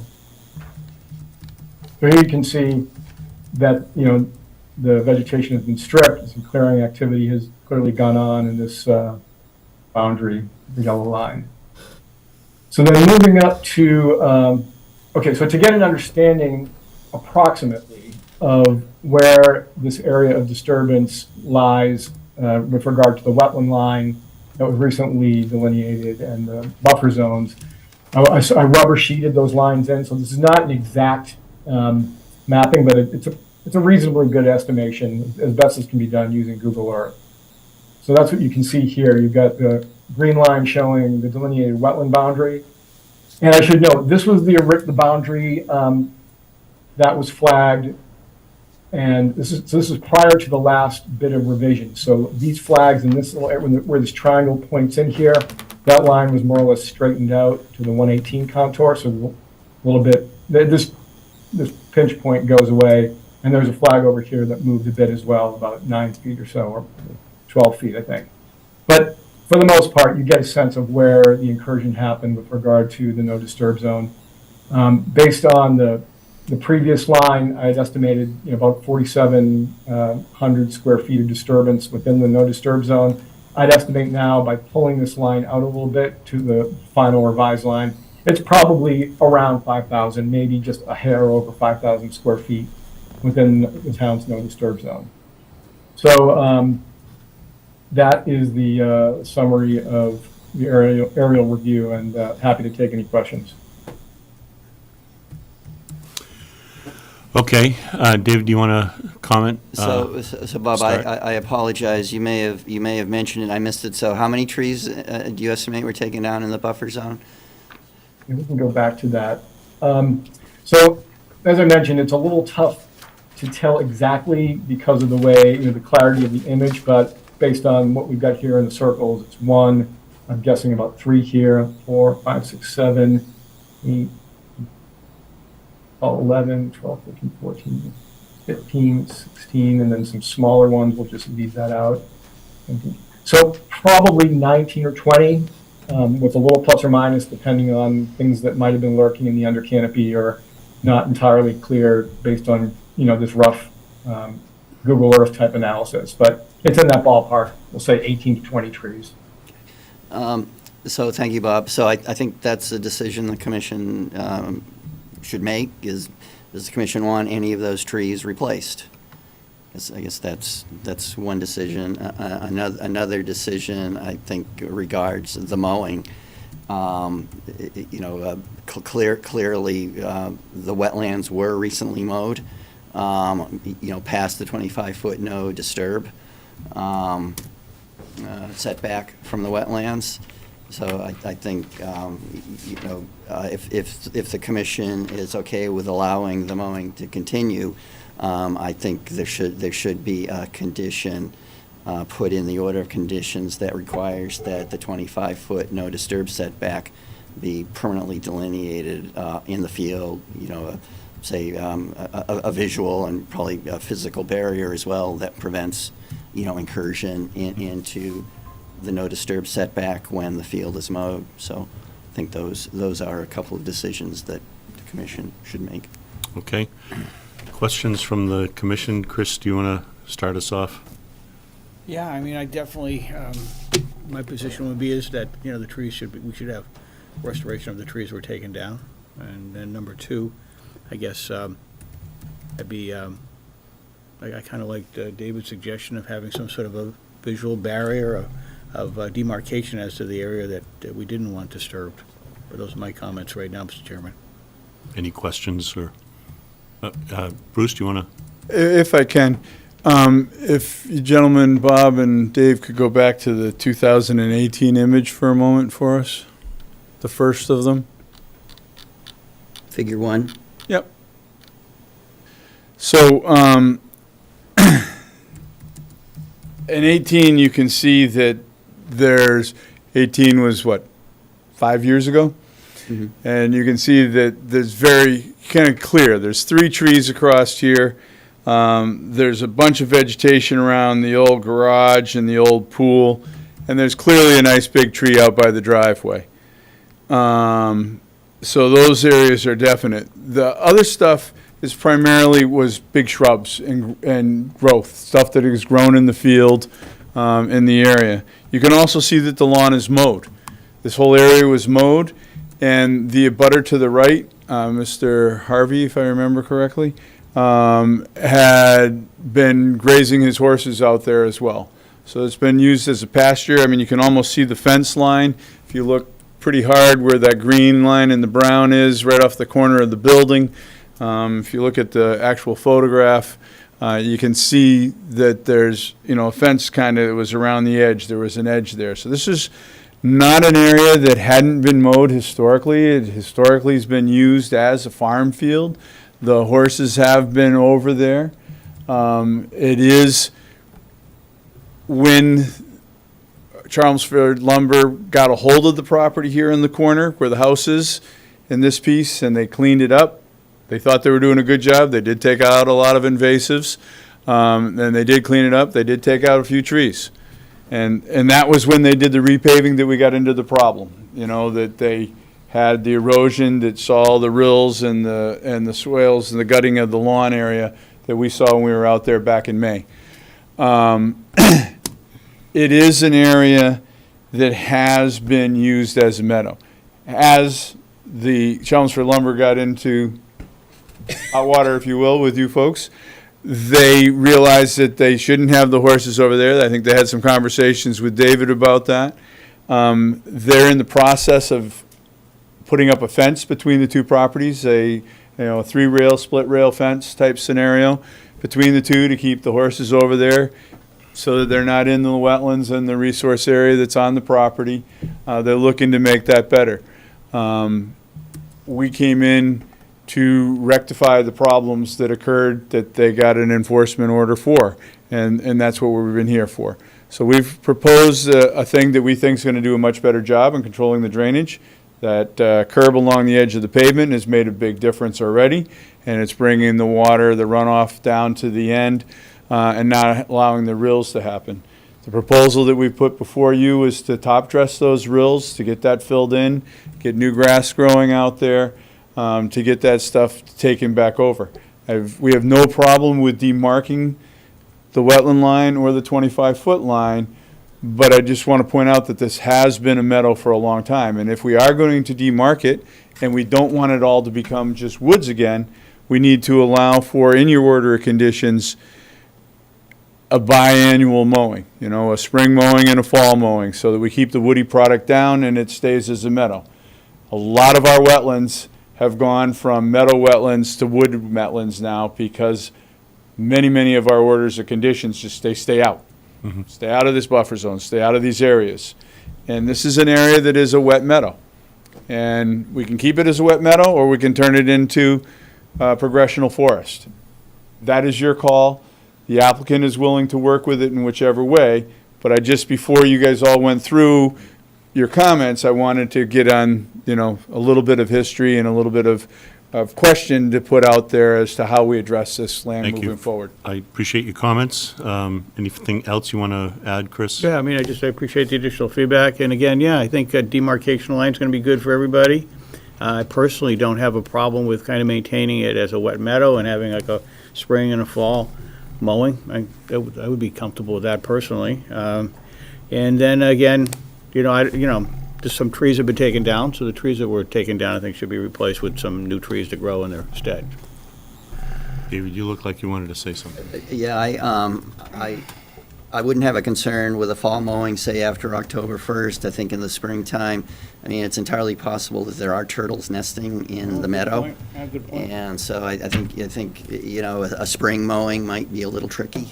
What's the reason to let it stay as a wet meadow, as opposed to just do its thing? Biodiversity. Well, and so. You think nature growing back is biodiversity? Not when we take, I don't want to play with biodiversity. okay, I hear you. But now when we take areas that are meadows and we make them wet meadows and we make them so that they're not, and they're just a wetland in the woods. This is allowing nature to do its thing, not man to do its thing. Can I comment? We need an ecobiology expert to answer this question. My gut tells me that an isolated meadow this small ecologically probably is not in itself important, but it sits next to other wet meadows. It's not too far from the Warren Pole, which is a giant wet meadow. I have no idea. I don't have the expertise. I don't think any of us do to know if it's a good or a bad thing. I will say, though, I know I'm out of turn, but well, I'll save my comments, but I think we need expertise to answer the question, not the group of us discuss it. Well, if I could just. I'd like to say something. Okay, Well, I interrupted yeah, David, I'm let's sorry. go around, let's go around. We're going to go around. David, So, I mean, I think it's pretty typical nowadays that a once annual mowing of meadows is considered to promote biodiversity. And again, I think that would protect turtles and whatever other wildlife is using the meadow in the spring breeding season. So. okay, we'll work around. We'll get to you, John. Mark? I have no problem one way or the other what you want to do with the meadow. I want the trees replaced, whatever was taken out. Something that, indigenous trees, I don't know what was there before. My biggest concern is that Cape Cod berm you have, trying to keep the water to go down that sluice you've made for it. It wouldn't take much to make a breach there, and if a plow hit it, the front end loader cleaning out the yard in the wintertime, and cleaning the snow out. How can you assure us that you're gonna maintain that so it doesn't happen in the spring? Because we don't know what the calculations are, the immense amount of water coming off at Hazen Road in that building. You said you weren't gonna do that because it wasn't necessary to know the calculations for that. And it's a lot of water. I don't know what the calculations are either. Not my job to know that. But I know it's gonna be a problem if there's a breach in that Cape Cod berm there. That what you set up here is not gonna work properly. Go ahead. I asked you a question. If I may respond to that, where the riprap is, we're expanding that riprap, and that is in that low area of the pavement. Right. And so if it overtops there, we're expanding that riprap in the proposal that we have before you right now, filling in that ditch that's occurred on the side of that before the Cape Cod berm was put in. The berm is pretty good. We're looking to back the back of it with earth, the way it should be, right up to the edge of it. And it's, the Cape Cod berm, remember, is only along the first portion of the, only along the paved section. And once it's in the gravel section, which is basically from here on, Right. that's where we build this new stone swale that we have proposed here, which is a very large, to allow for recharge to happen and dissipate the velocity of the water till it gets down to the end, which is over here where we have a little bit more, and then it allows it to spread out and flow overland. Thank you. Dave's got it up on the screen there now. Okay, so from the, you kind of delineated from the corner of the building, the new storage building there, the larger one. Right. It's about where the berm is gonna start. Is that correct? Yeah, so our photos are backwards, so give me a second while I get set up there. Yes, so we're starting right about here with that. Yep. And then that'll run all the way on down and past the end of the building to here. My concern is that between the buildings, Yep. coming down Hazen Road, that water's gonna go straight across. Uh-huh. Where there is no berm now, or there is a berm? There is a berm now. There is a berm now, and that is also this low point From all the way up to, where the outwash had occurred previously, and where we have proposed to put in more stuff. So on this plan here, this is where the riprap is. This is where you're talking about, the water coming down from Hazen Road coming through here, and this is kind of the low in the pavement. You can see the contour comes down through here and then heads back up again. So this is the low in the pavement right here, and we're adding in this additional riprap in here where this area is washed out right now. I believe you were out there with us in May. So that's all filled in. So if that does overtop the curb, or if that section of curb does get destroyed in a storm, then we have protection against that here, so we don't have the washouts that we had previously. And then it'd have to be prepared afterwards. I think that, the applicant is aware of the issues now that they weren't before. So if they have a damage to the curb, they're gonna be repairing it. It's like the berm we had out on Zero Littleton Road, not Zero, whatever it was, where the oil tankers were. Yeah. 221. 221. Yeah, they just added a berm, that's all they did. No, but we talked about. Oh, yeah, we I'm on the talked- site. Yeah, we you- talked you- about you know per- that one. Right. Remember, we talked about permanence there, and we talked about what happens if the berm gets destroyed. Right, Right. It's the fix same it, conversation. 100%. fix it. all right, I just wanna feel comfortable that that's, it's gonna be under a maintenance agreement. 100%. Okay, I'm done. Dave? All the disturbance activities within the last 5 years? Is that what you said? No, this picture here that you see on the screen is 5 years ago. The disturbances occurred within the last year and a half, or year. So this is, whatever disturbance has occurred has been under your client's watch, not more than one client. That is correct. Okay. And they've been here dealing with you folks Yeah, during that okay, timeframe. okay. I didn't know whether we should be talking, if we're gonna talk about restoration, whether we should be talking to two people or one person, that's all. The wet meadow that's there, who uses it?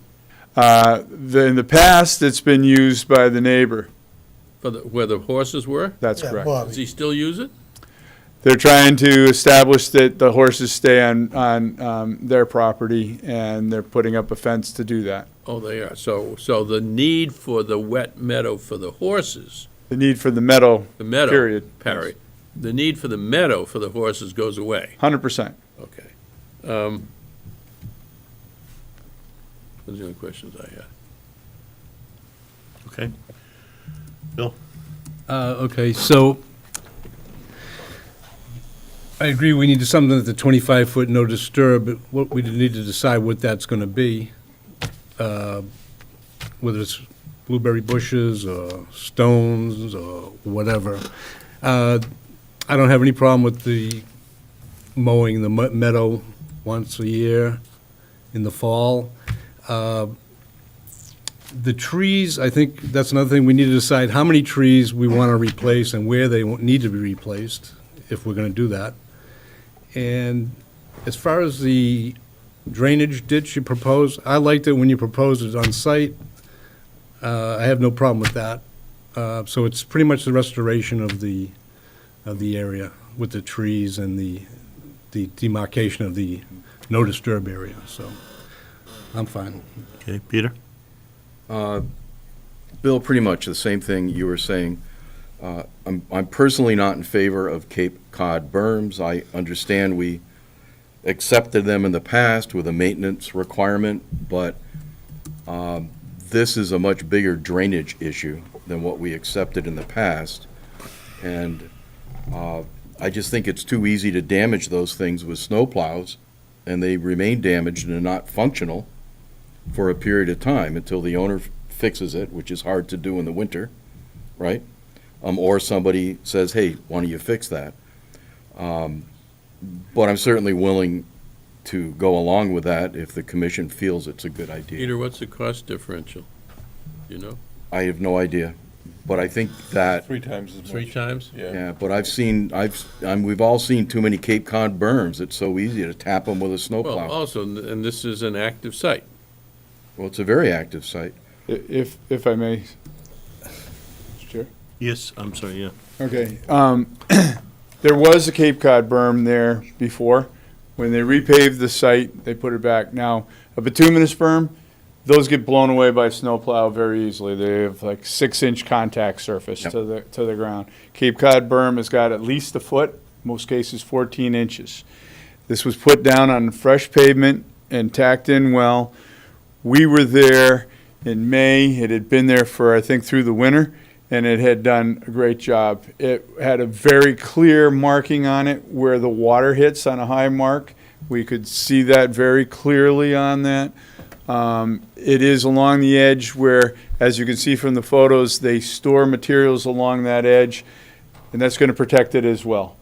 I'm not worried about this berm. I think that this berm is doing a very good job controlling the flow across the pavement and directing it to the proposed channel that we have proposed on the plan up there, that will help direct it and take out the velocity of this runoff water, allow for recharge, and allow for it to not affect the upland vegetative area towards the wetland. Yeah, thank you for that clarification. I will point out that I think what I would propose, I mean, David, there's an annual report due on the Right. stormwater system. Right, yeah. And I would propose a permit condition related to the owner inspecting this thing and fixing it. I don't know what we would do. I mean, I'm probably not going to fix it in the middle of the winter. We have to think about that. But the point is, I would advocate a permit condition that put the onus on the owner to routinely inspect the thing, keep track of the condition, and report that inspection on the annual report. And if I were the owner, I'd much rather spend a few more bucks on a better berm than to worry about all that government regulation. 100%. But that's not my call, so I would be happy either way. And then just quickly, replacing the trees, I just want to make a note, when you talk to a tree person, they'll tell you trees, shrubs, there's not much of a definition. So I would advocate, if we think there were 19 trees and bushes removed, I would advocate that we replace 19 trees and bushes, and whether it's a 10 or 20-foot big bush, shrub, or a tree, and we can talk about that later. So Bob himself said a moment ago that, it's hard to tell what's what. And the reason I asked to come back to this photo is because in 5 years, we don't get a tree. In 5 years, we can get a big bush growing. Something, if it's not mowed, you can get, a number of native plants to have a big footprint. Yeah. You clearly have 3 large plants that look like trees right along the edge of the parking lot. You clearly have a big one out by the road, and then there's a cluster of 3 to 6 or so in the neighborhood of where the old pool and garage and such were. Yeah. Right in that area where Bob's got his cursor, I guess, on his plan. Yeah. So, yes. Yeah, I think we're a far cry from 19. Well, I would say this image is leaf off, and even some really big trees, like over here where the cursor is, they get kind of muted into the meadow as compared to conifers. So if you were to go, to a leaf-on image, a few months later, you can see, like over here, where you've got more going on. It's not, just because you can't see it in the previous image doesn't mean it isn't there. So I really do think that this image in the fall with the circles is probably the best one to go by. It's not that these popped up in the course of 2 years at that size. It's just that the 2018 image made them more difficult to see. Yeah. So I do think that head count of 19 is pretty accurate. Yeah, and I would advocate, I mean, we'll have to talk about this, but, it's not 2 or 3 trees. Well, I'm not saying But it's we 2 can or fig- we 3, can but I figure don't that think out. it's 19 either. Well, it's 19 trees and shrubs. I'll buy that. Yeah, we figure that. And then just finally, the mowing thing. Totally agree, once a year, fall. I do think the biologist would tell us that's good. And I want to echo what Bill said, this idea of sweetening the result with some native shrubs behind whatever wall that we can work out with David Coons or however, but I think that would make this site, pretty good. Okay. Thank you. John, you got anything? I've lived there all my life. When I rode my bike down there 60 years ago, okay, it was a pasture. There was horses right down, there was a pond right there that has been mudded in. One of the trees was a willow tree, okay? I don't count willows as a tree. I don't know what everybody else counts them as, but I don't count it as a tree. 19 trees, a lot of scrub brush there. Where the garage was, there was a lot of brush, okay? That's what we're looking at. I'm agreeing that there wasn't 19 trees taken down, okay? I drive by this every day, all my life. It's immensely cleaned up, in my opinion. All right? If there's a way that you could just mow that and hay that field, I would suggest that. Okay? Turn it back into a hayfield. I don't know. It's been hayed and pastured. I don't see 19 trees. If they're gonna delineate between Bobby's property, maybe put a row of trees there between Bobby's property and their property. But to put trees back up in there, it's immensely cleaned up. I think the berms, Cape Cod berm, I'm all set with that, okay? John, remember, part of this discussion is to address a violation. Conservation. No, to address a violation. Yes, That's they part of cut this down discussion. trees. So and what we're saying is, there's a price to be paid for a violation. Okay, But the question Put a then row is, of trees. what's a reasonable, right? What's a reasonable price? Dave, I live in that neighborhood. I drive by that every day of the week. All right? I don't They've dispute immensely cleaned it up, I don't dispute that either. okay? I'm just saying it was a violation. But that was part of the fiber violation, was them cleaning it up. Okay. The garage, the garage went away. The trees around the garage, they're way out of the wetlands, okay? Let's be honest.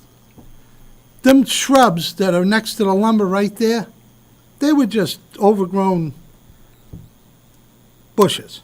I hear you. All right? I hear you. Okay. But like Dave says, we're here to resolve it, and it's gonna be a little fine from the pay.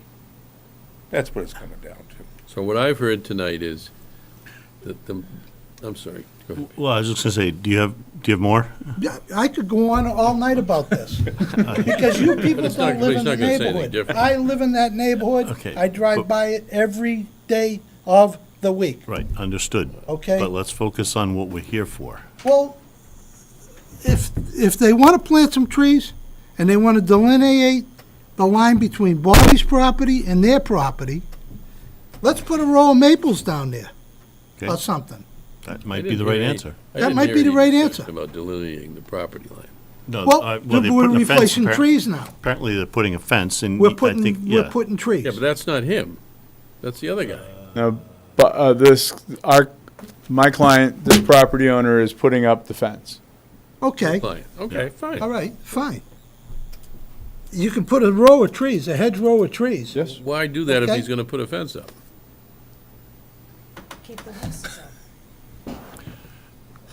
The hedge row of trees is gonna replace the trees. That's what I'm saying. Not there. Well, he's, You don't need he's to saying, he's replace them saying, trees. They were all rubbish, Dave.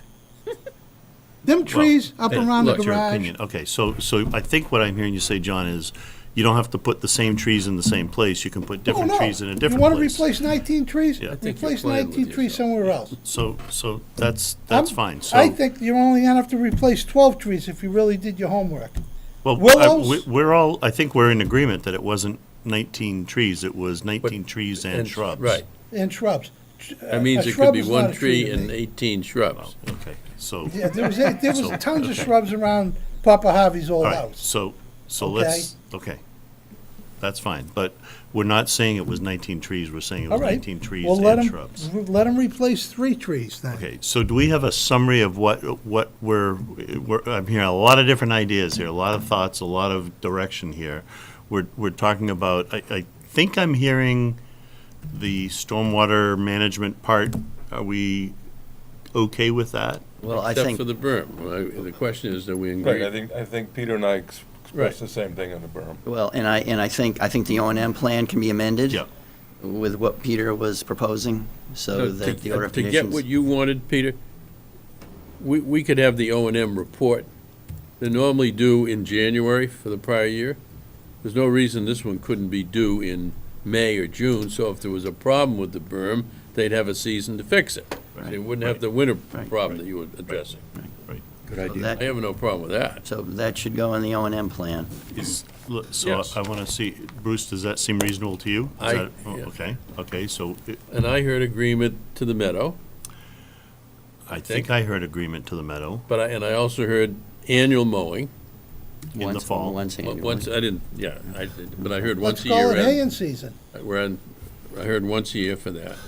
And then the other one, as I heard, that some number of trees should be replaced. And what I thought I heard was in the approximate area from where they were taken down.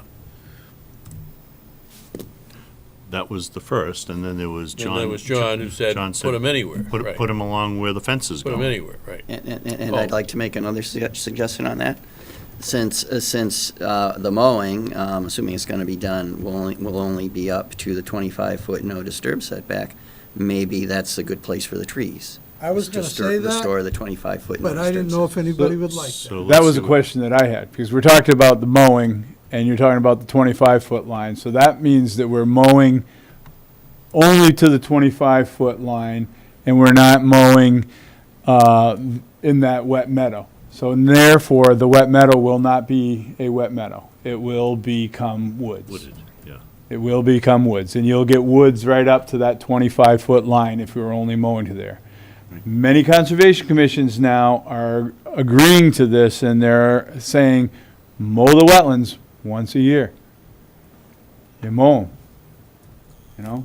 That's the expertise I was referring to. Right, but I mean, it's a policy that many commissions are allowing now I for, thought that's what we. you get a wet meadow, because what we're talking about is a wet buffer zone versus a where I wet was meadow. at. I thought we had Let 'em said, have a wet I meadow, thought we yeah. said we wanted mow the meadow once a year. All Right, right, but you just said to only to the 25-foot zone, so that's, Right, we're mixing. that's yeah, nowhere we're- near there. Right. So you'd have to grant a waiver Yeah, to the 20-foot. we do that all the time. But Doesn't mean it's I right, but- think you'd have to have a good reason to do that. Well, because we would feel that the benefit of the wet meadow far exceeds the 25-foot no disturbance. That would be Well, a then, reason. so how far into the wetlands would you allow the mowing to go? To the edge that they're mowing now.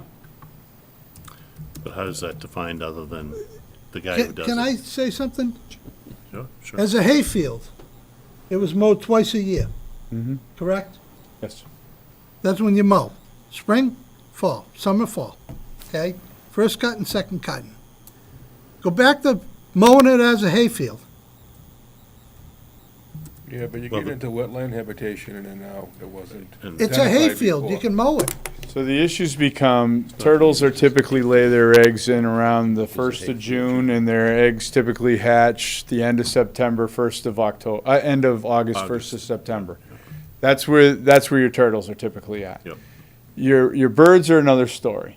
You know, if you have birds in the meadow, their nesting is a different story, and it's all over the place. So I don't have enough collective area on that, but, you know, it's But I think if you do no earlier than October 1st, I think you can protect those interests. I think You know, you're right. certainly in the buffer zone. Yep. Have to think a little bit more about actually mowing into the wetlands. How far does it go? Why do we want, why not just, the issue is not mowing the meadow. That's not the issue. The issue is the trees that came down.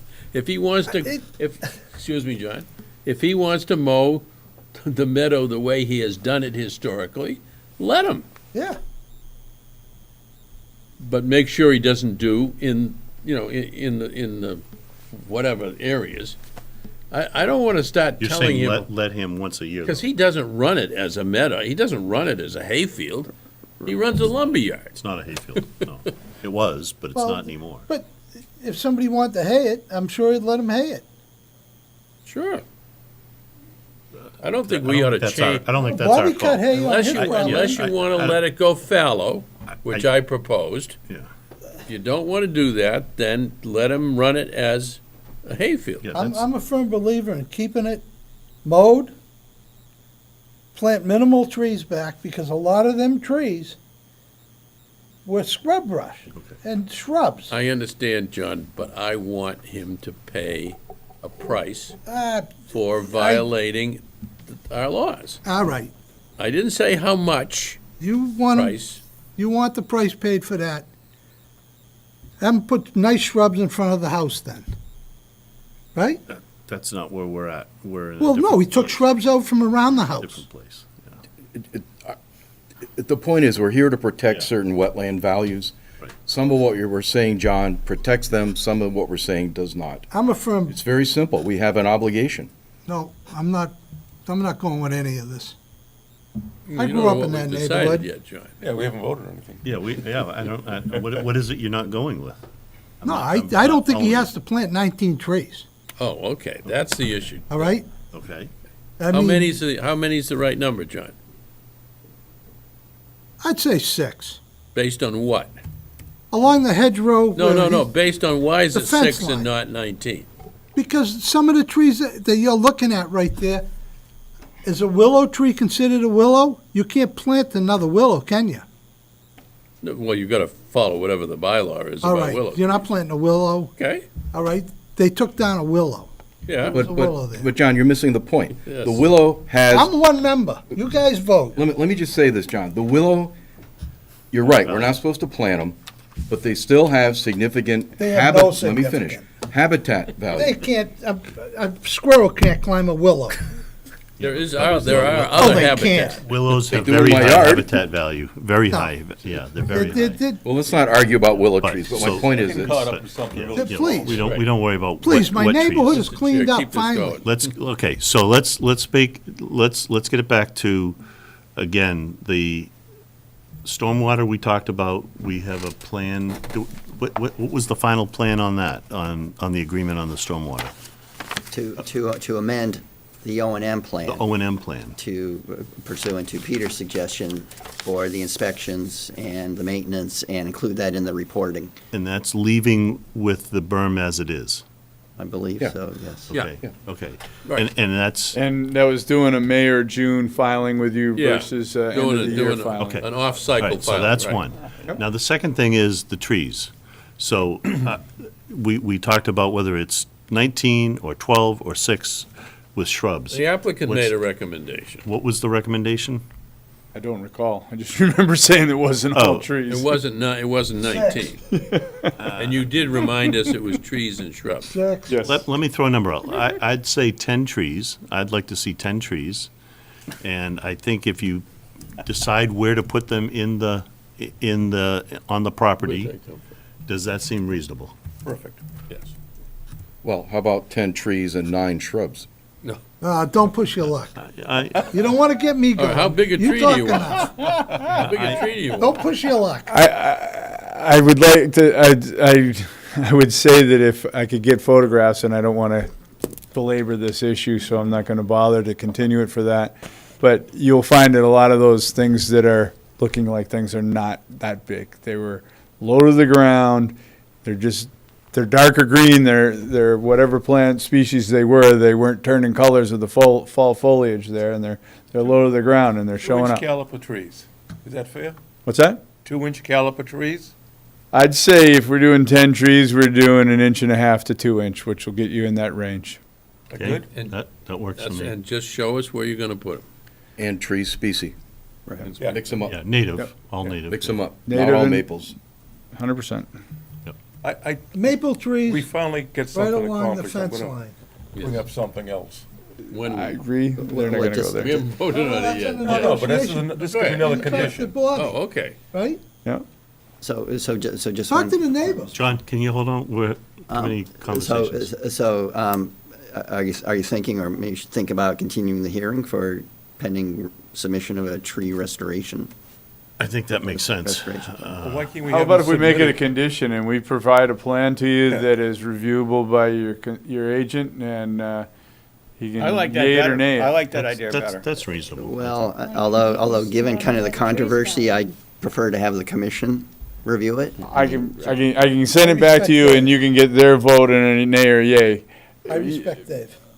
I do too. I'll go David with has that. asked for not you, David has asked for my client to pay a I'm price. okay and with he's David. certainly We paid a all price okay with- into us filing, Yeah. him So, paying your consultant, Yep. et cetera, et cetera. There's been a big price paid already. What's the total amount he's paid in expert fees? It's over north of 6,000, right? No.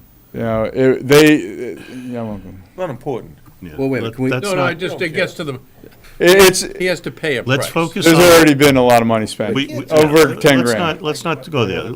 I'm sorry, call to order here, please.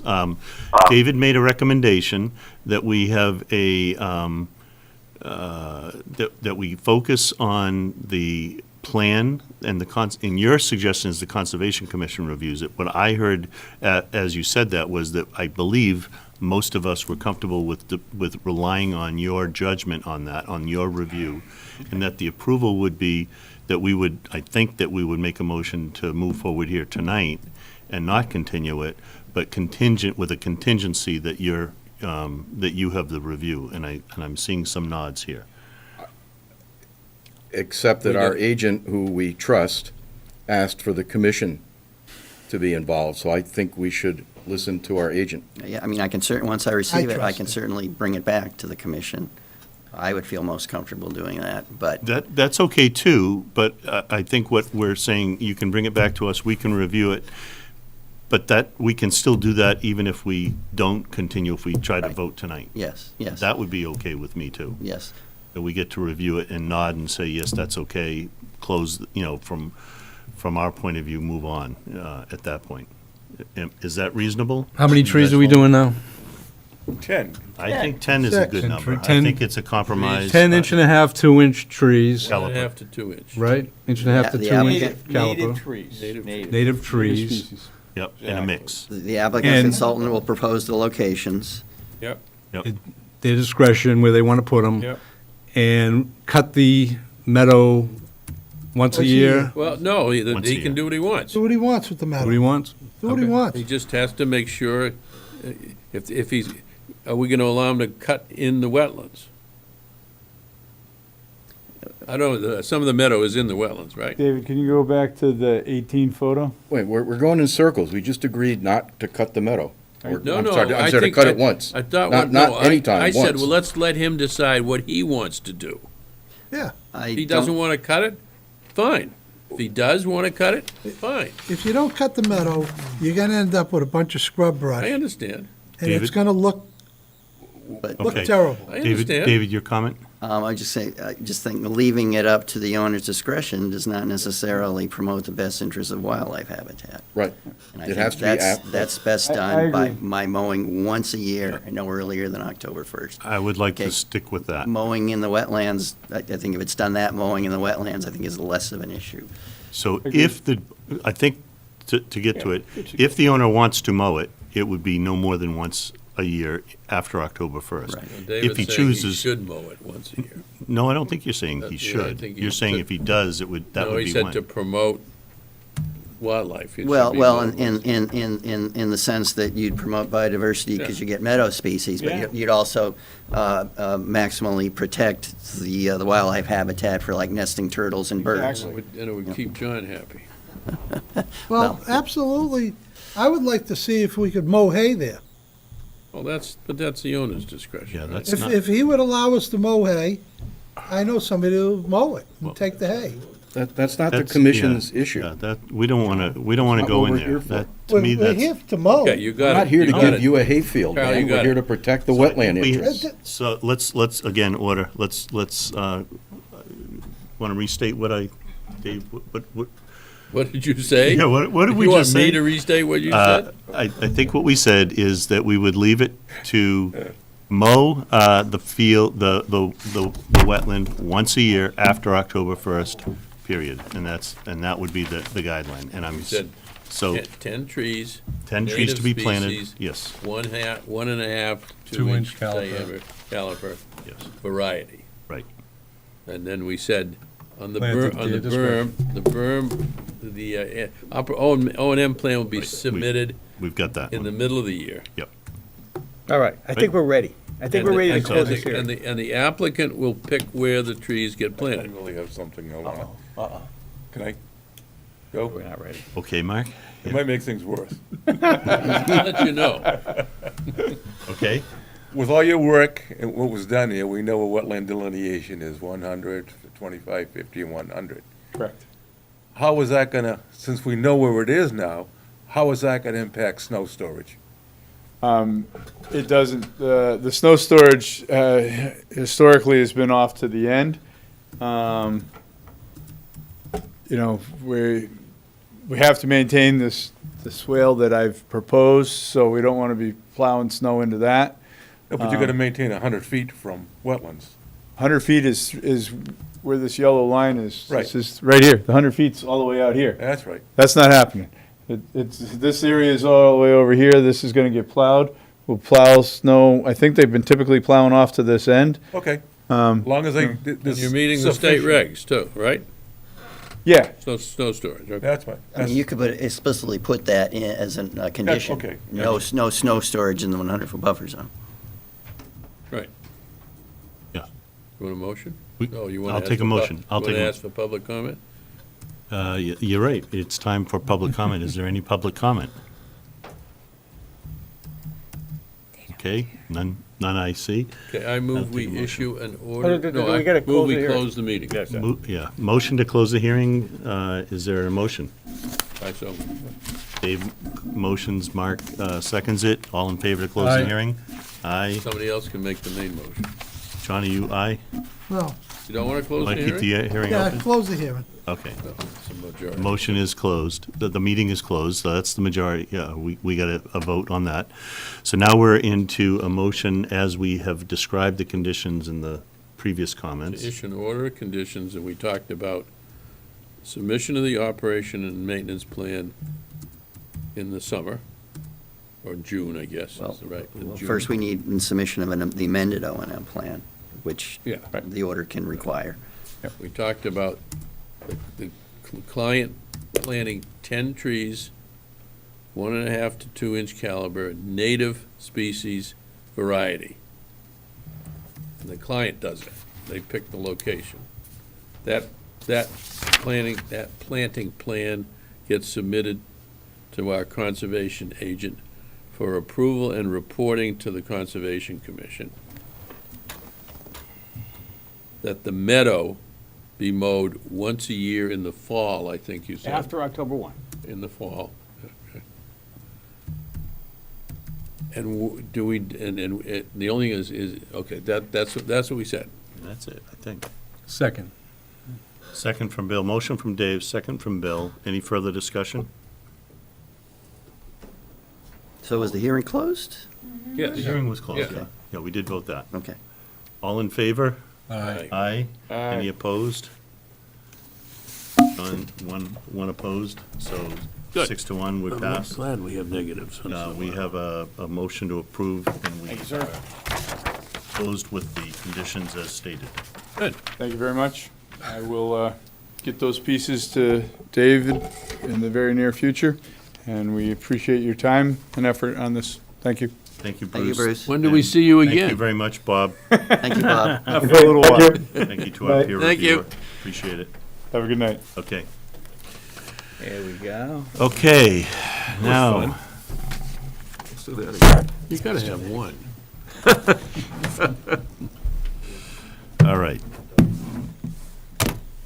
Okay, sure. We are now at the 270 Billerica Road, request for amended order of conditions. This is a continuation also, Billerica Road. That is also from August 22nd. And we are going to entertain the idea that has been proposed that we have a subcommittee assigned to this project that would be made up of 2 members of the Conservation Commission, 2 members of the Planning Board, a representative from the applicant, our conservation agent, and I think we were looking for somebody from the Water District as well to be a member of this. The idea of this is did Evan stay on, or did? Evan is here. Oh, yes. Evan is still there. Evan, I might ask if you want to get on and just give a short update of, or a short description of how this would work, what this looks like, and Yeah, sure, why appreciate you're it. proposing it. So, the reason for the proposal is that I've heard a number of times recently that the Commission and Planning Board are interested in working closer together, collaborating, and better coordination. And it's quite evident that this project is a perfect example whereby it's critically vital and essentially required at this point that both boards are coordinated closely. And we're talking about within a regulatory process, so we're not talking about, informal discussions about policies and procedures. So the only way to do that within a regulatory process is either both boards, full commission and full planning board, hold joint hearings, which is a possibility, but we've never done that. The other option is do like a joint working group or a subcommittee where you don't have a quorum, a legal quorum of each board or commission, and you're officially appointing a working group to work on specific issues outside of the regular meetings or public hearings on behalf of the full board and commission, in which they're tasked with working on specific issues and then reporting back for updates and/or votes as necessary. In this particular case, some of your earlier discussion about the Board of Health rules and regulations, David mentioned, process and where is there a focal point in process. Well, this is a good example where this particular regulatory process primarily involves the Planning Board and Conservation Commission. So in my estimation, the focal point are these 2 regulatory boards, and everybody else would work around or within this working group. And then Peter mentioned the notion about testing for contaminants. So while this review is within the context of stormwater management and compliance with the regulations, it's taken on a whole new aspect because the site is contaminated. So that conversation in and of itself is rather technical. It's new, it's involved, which leads me to believe that in order to advance this, just based upon the LSP peer review, where they're asking for additional data to be submitted for review and consideration as part of the Commission and Planning Board review and approval process, that material needs to be scoped. And the scope needs to include, a certain level of detail that everyone agrees upon that's going to provide the necessary information, such as how many, what number of test pits, what depth, what location. You also need to have a discussion about detailed methodology and assumptions, all within the context of whatever is required to be submitted has value to the decision-making process. In other words, you need to create a process that has some level of credibility where everybody is working together to establish a credible scoping, methodology, and assumptions that provides value into the regulatory process. So that's the reason that David and I are proposing that the Commission and Planning Board appoint the working group. As far as the logistics of the working group, we're only suggesting that the Commission appoint 2 members and the Planning Board appoint 2 members. That's all that needs to be done. Then let the working group decide what it's going to do and how it's going to do it. If they want to bring in the Water District, they can do that. If they want to bring in the Board of Health, they can do that. If they want to have their peer review consultant involved, they can do that. And obviously, having the applicants team involved in the conversations, they can do that. Otherwise, the Commission and Planning Board are likely to spend, significant time discussing the micromanagement of the working group. And at this point, I think what's important is to establish that working group so there's at least a forum whereby two members, dedicated members of each board, can sit down with the other interested parties to discuss the peer-reviewed memos in detail. That's going to require a very detailed and lengthy conversation, one in which if it's not done as a working group, then the full commission and the full planning board, all 7 members are going to be spending significant time and energy and resources trying to achieve the same results. So I'll stop there. Hopefully that provided a decent overview, and I'd be happy to try to answer any questions. Okay, thank you. Peter, I know you have some thoughts. You and I have had some conversations. Why don't we start with what your thoughts are on this? I might ask David and Joel also, and then we'll kind of go around. I see Joel here. He's nodding. He's willing, I think. But I'd like to, also the commission to see what we think we want to do here. So, Yeah. Joel, willing to speak tonight or willing to be part of this process? I'm willing to speak tonight. Okay. Let me just respond to Carl. We can wrap this up.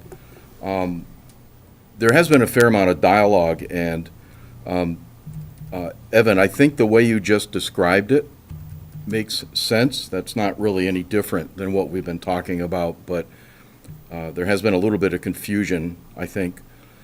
And this idea of a narrowly focused work group that has the ability to call in other interested parties makes a lot of sense to me. And it makes a lot of sense also, not just for this one particular project, but to David's point, how is the town going to move forward on the next project that requires multiple town groups to coordinate? So I think it makes a lot of sense to me. I know just makes a lot of sense. okay. Why don't we start down here? Chris, if you have any insights or thoughts or comments or? Yeah, just kind of at this point, I see some possible advantages of having a subcommittee approach.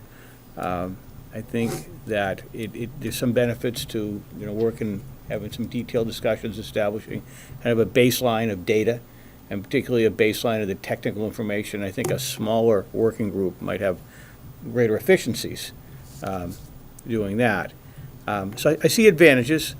I think it's important, though, to make sure that we kind of have a scope of kind of what they're doing and what they're not doing. I mean, I think it's important that like for us, the commission, we don't want to give up our decision-making authorities or the fact that ultimately we're the group that makes the final deliberations and decisions on any projects. I think that's important to have that kind of understanding. But I think this could be something we could try it out, see, it might be helpful. And these are, particularly like 270, I mean, we're running into some very serious, deep pass type issues We want to be, careful with what we're doing, deliberate carefully, get the best data we can.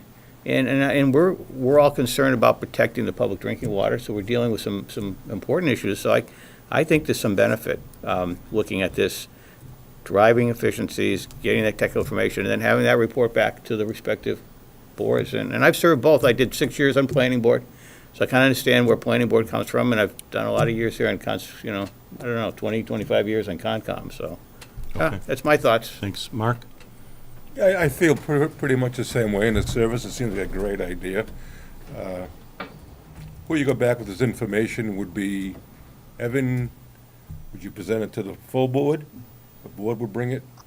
Yeah, I think the model would be that the subcommittee would then, the two members of the subcommittee would then report back to the commission, because there'd be no authority to make a decision other than some small logistical kind of things, but to make any decisions, it's more get into the details and make recommendations.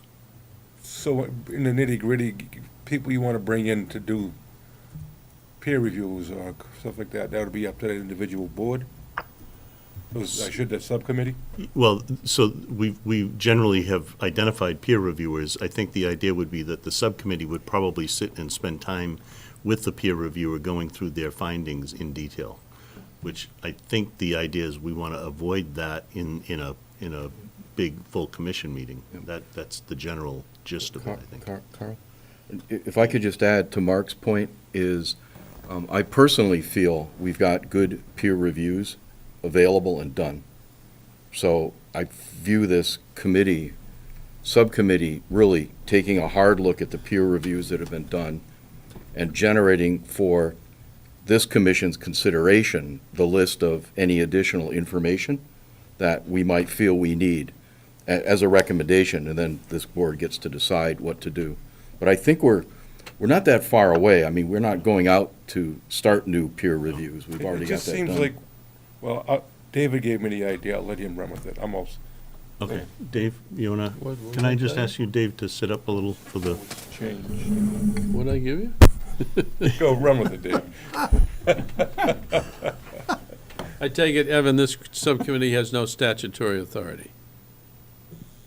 It can be empowered to the extent that the commission and planning board wanted to.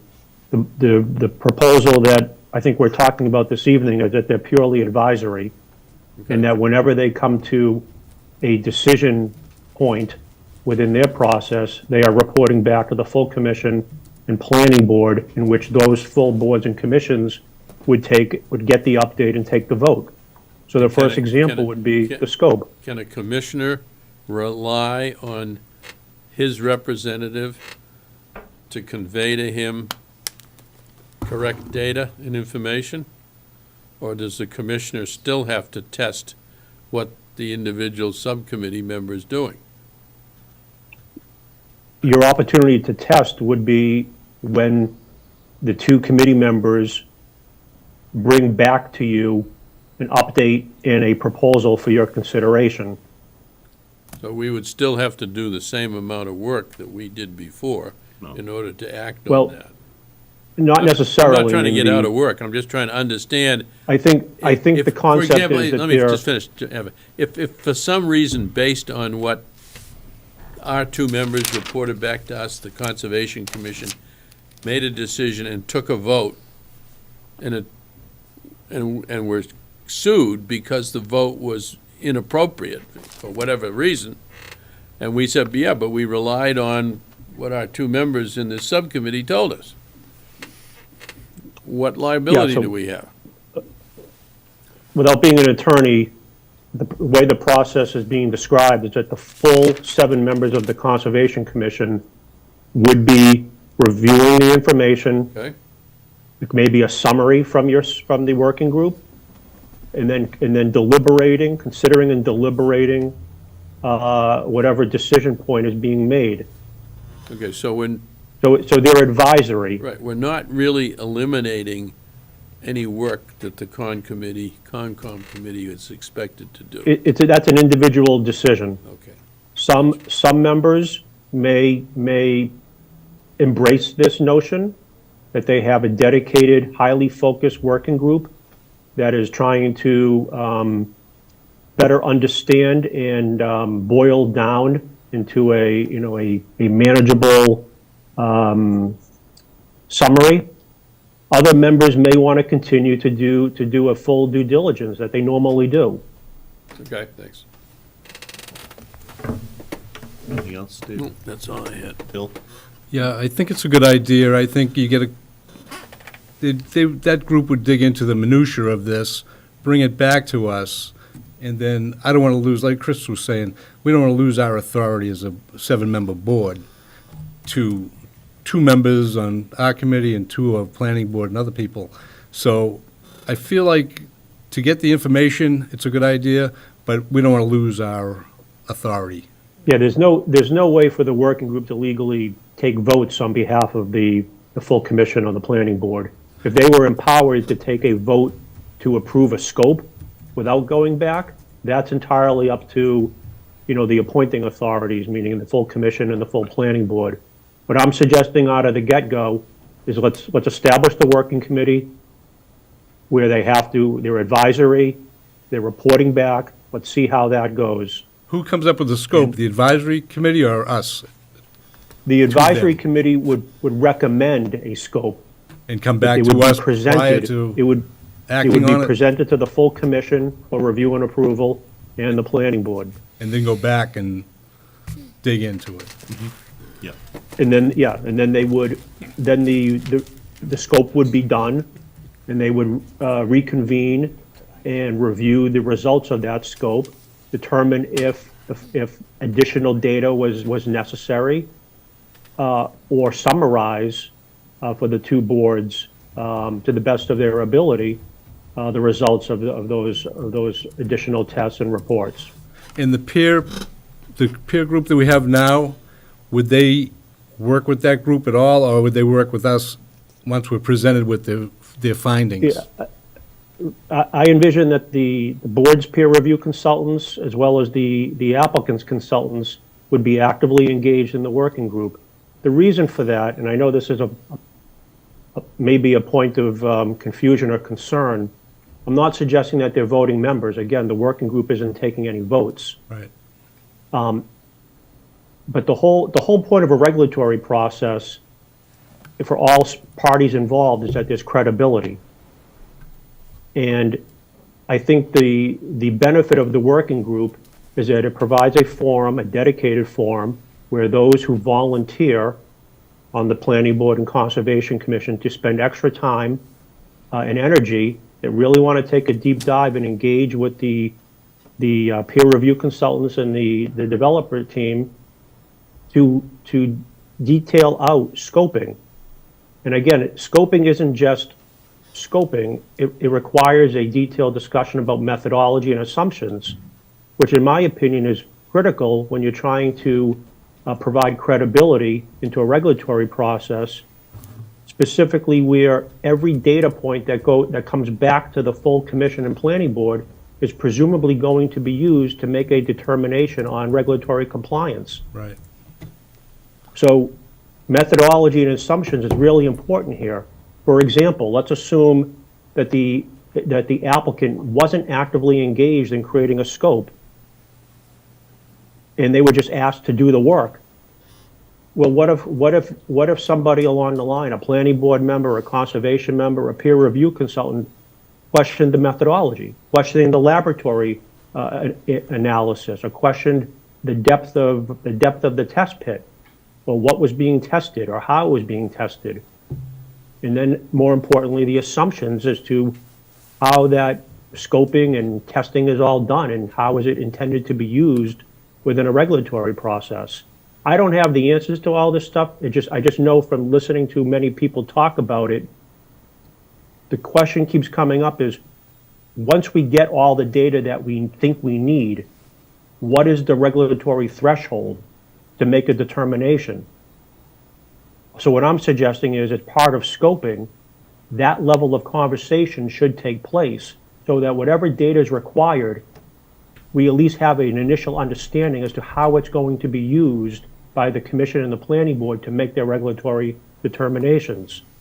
And I think that's going to rely on the experts, the LSPs, the peer review consultants that are working on behalf of the board and the commission. And they would as well as decide. the like, applicants. They would come up with, like you were saying, the test pits, the depth, where they're gonna be Whatever, done. all They the would- detail. They would decide that.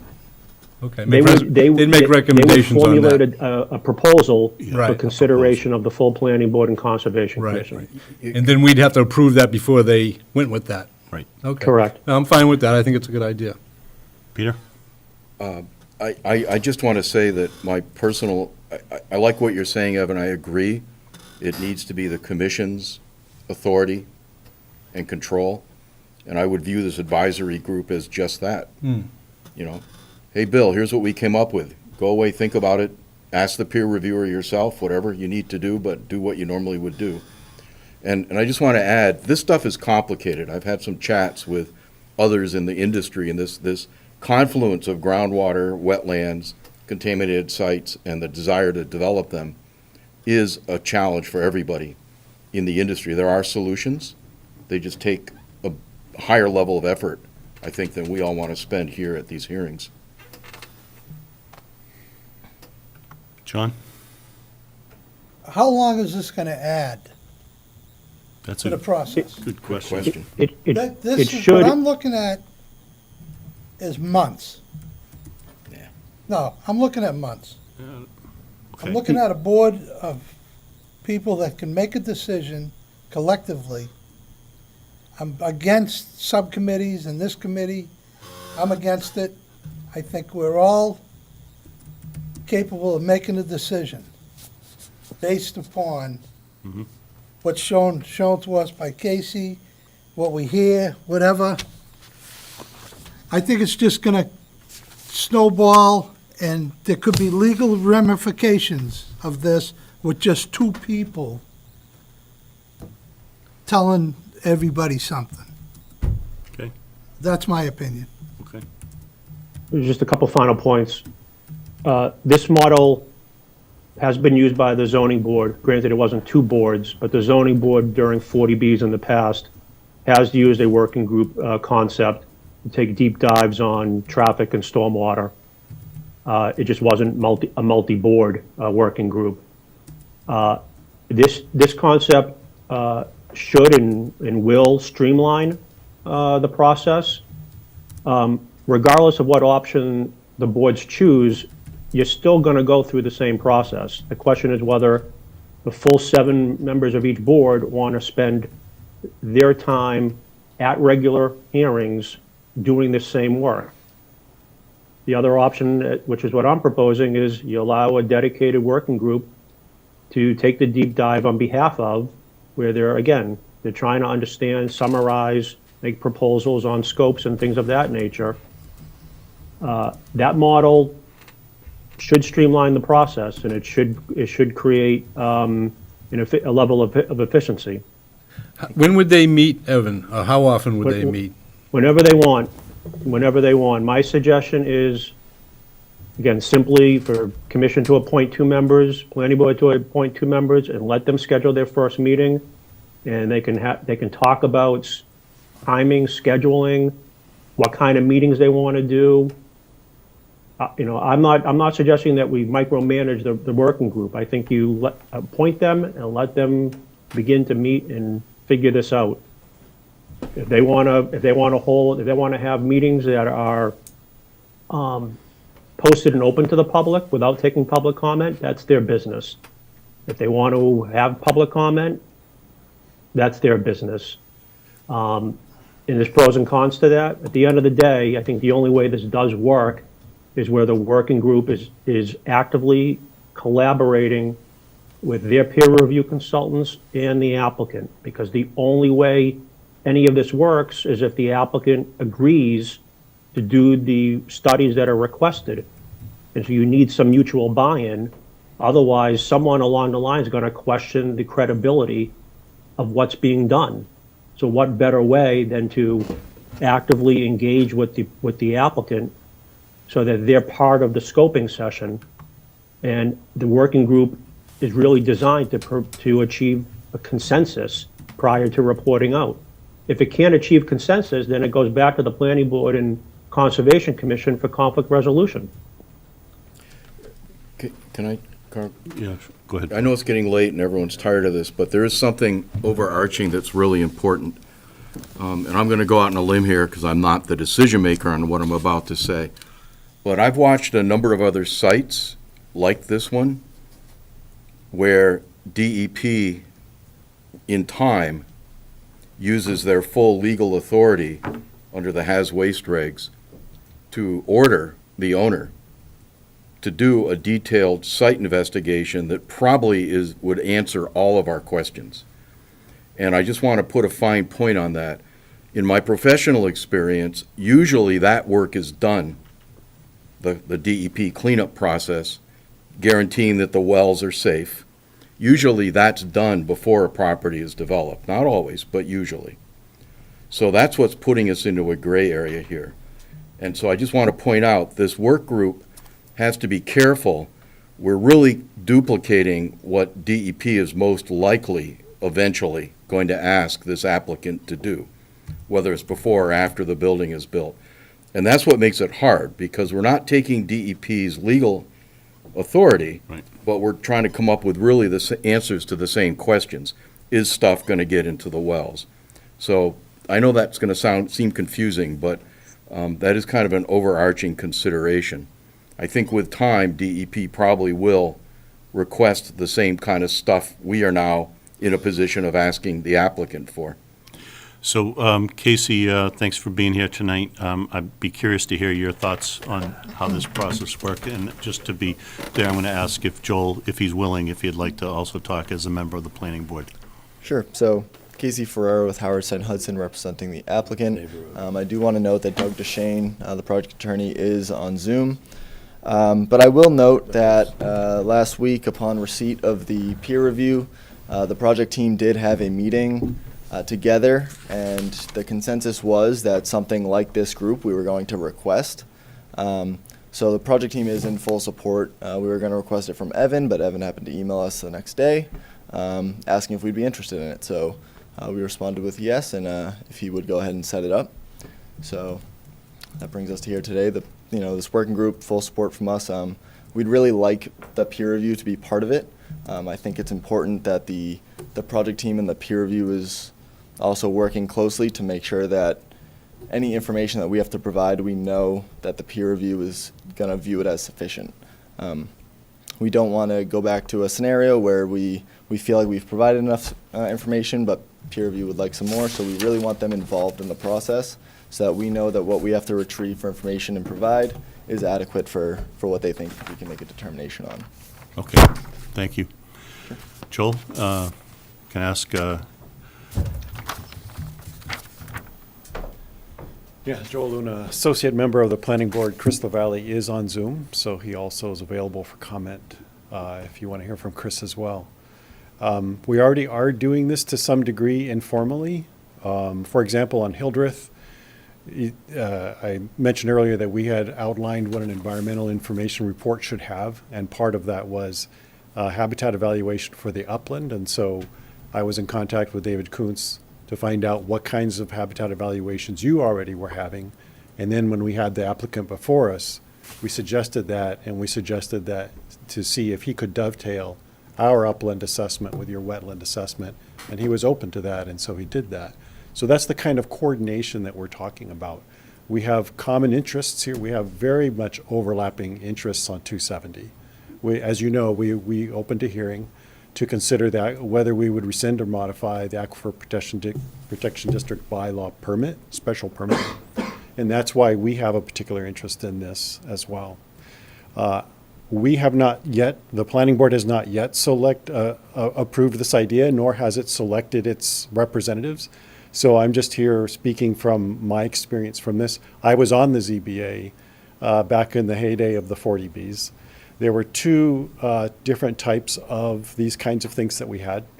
One was where there was a 40B where they wanted to have an underground infiltration, and I wanted to have performance guarantee associated with that.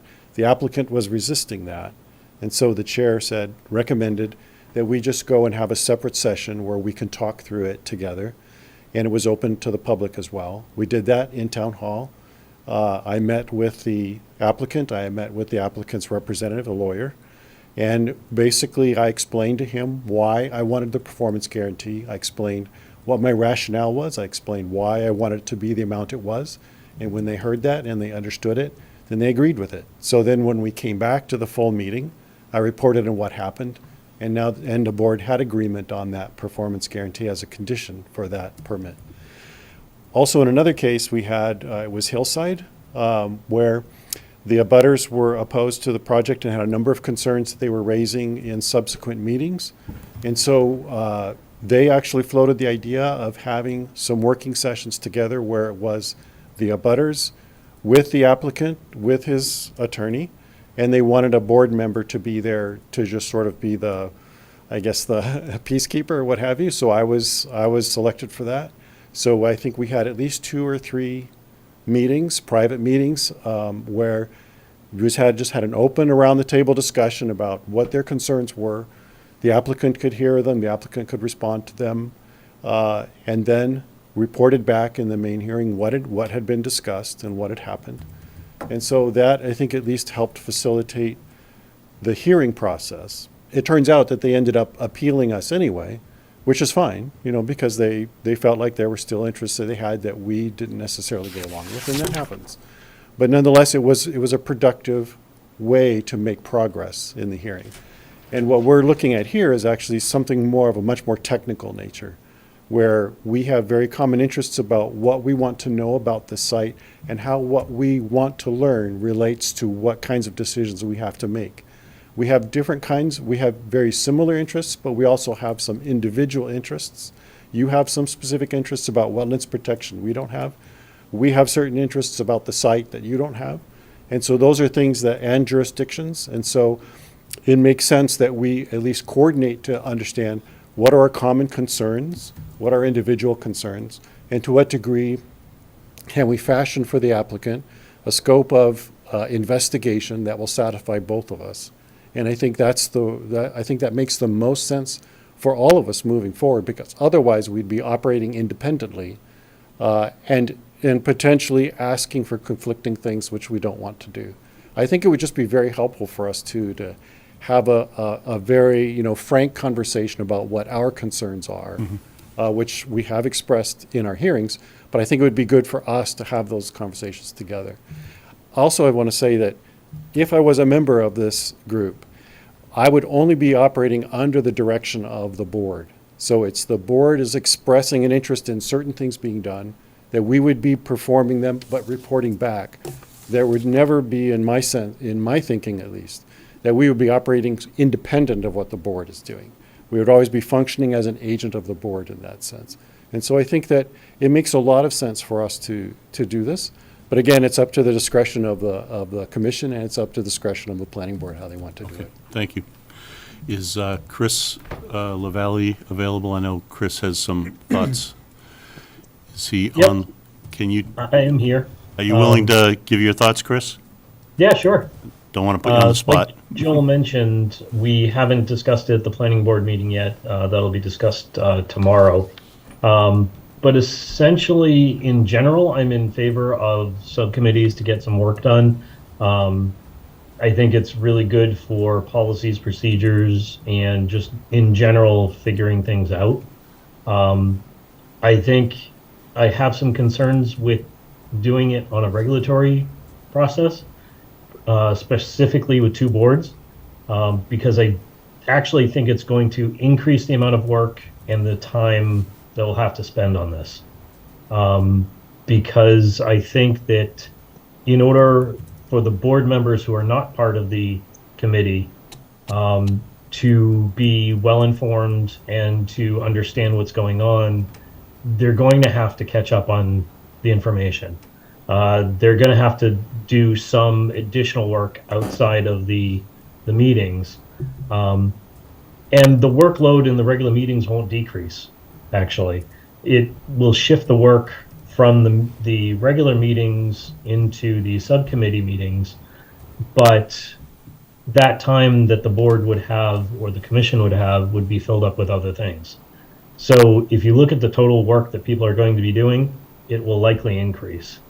The fact that we have to coordinate two boards with the timing, as an example, I noticed in November, our meetings are not the same week, they're actually staggered. So that will actually introduce some potential delays if we have to go back to each group in order to get approval to take a step forward. I do think the two groups, including the Board of Health and the water districts, do need better coordination.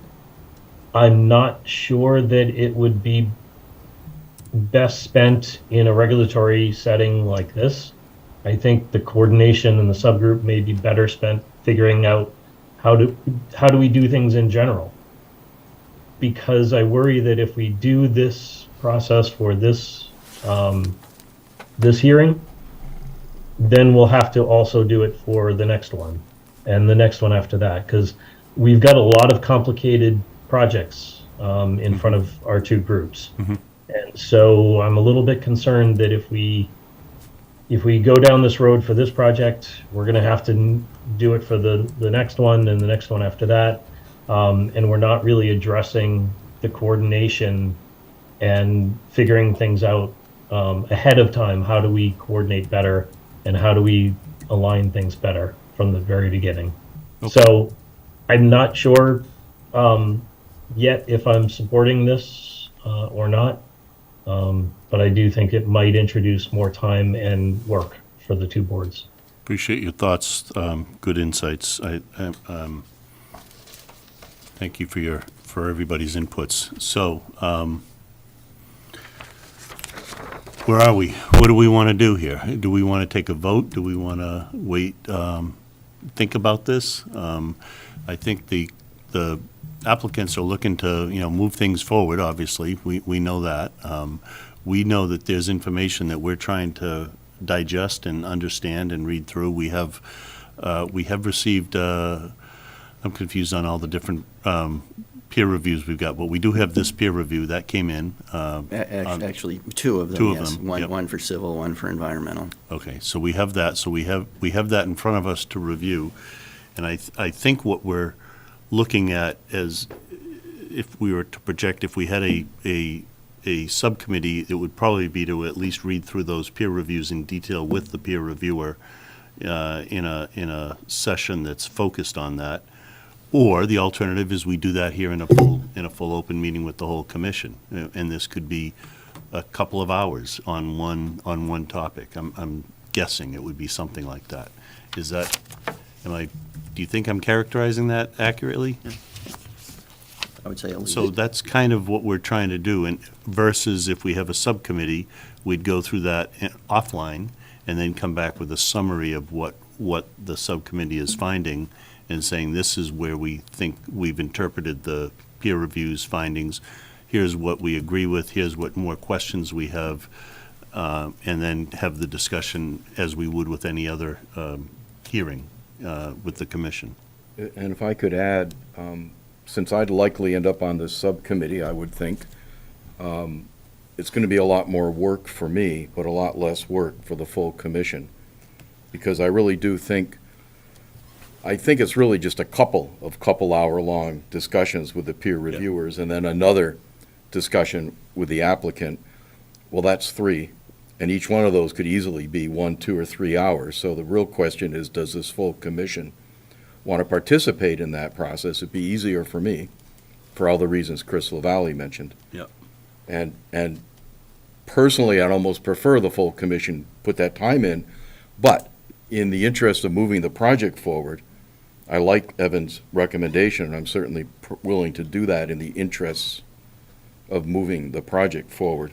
And I think it comes to how much overlap there is between what the planning board is asking and what the Conservation Commission is asking. There's a reasonably good size overlap of information that we're both looking for. And that's why I think the recommendation was made to do this. So I'll be honest, I'm kind of mixed. I think it's a good idea. I tend to think it's worth trying. I think if it doesn't work, we pull the plug and we just go back to our normal process. That's kind of where my head's at. John? I think it's opening ourselves up to some serious stuff. If you do it for this person, and you don't do it for this person, or this group, Mm-hmm. and you pick and choose of who you do it for, I think Yeah. we have a water department that peer reviews everything. They do their input. We have a magnificent team for the town, okay, stormwater management, 5 engineers or whatever they have over there. They do their job. We do our job, planning board does that. Keep it separate. I don't think we need subcommittees. I think it's just delay tactics, get on with it, and what's put in front of us, if we don't get it in, and we have to stay here till 10 o'clock, we stay here till 10 o'clock. We're here till 10 o'clock tonight. Yep.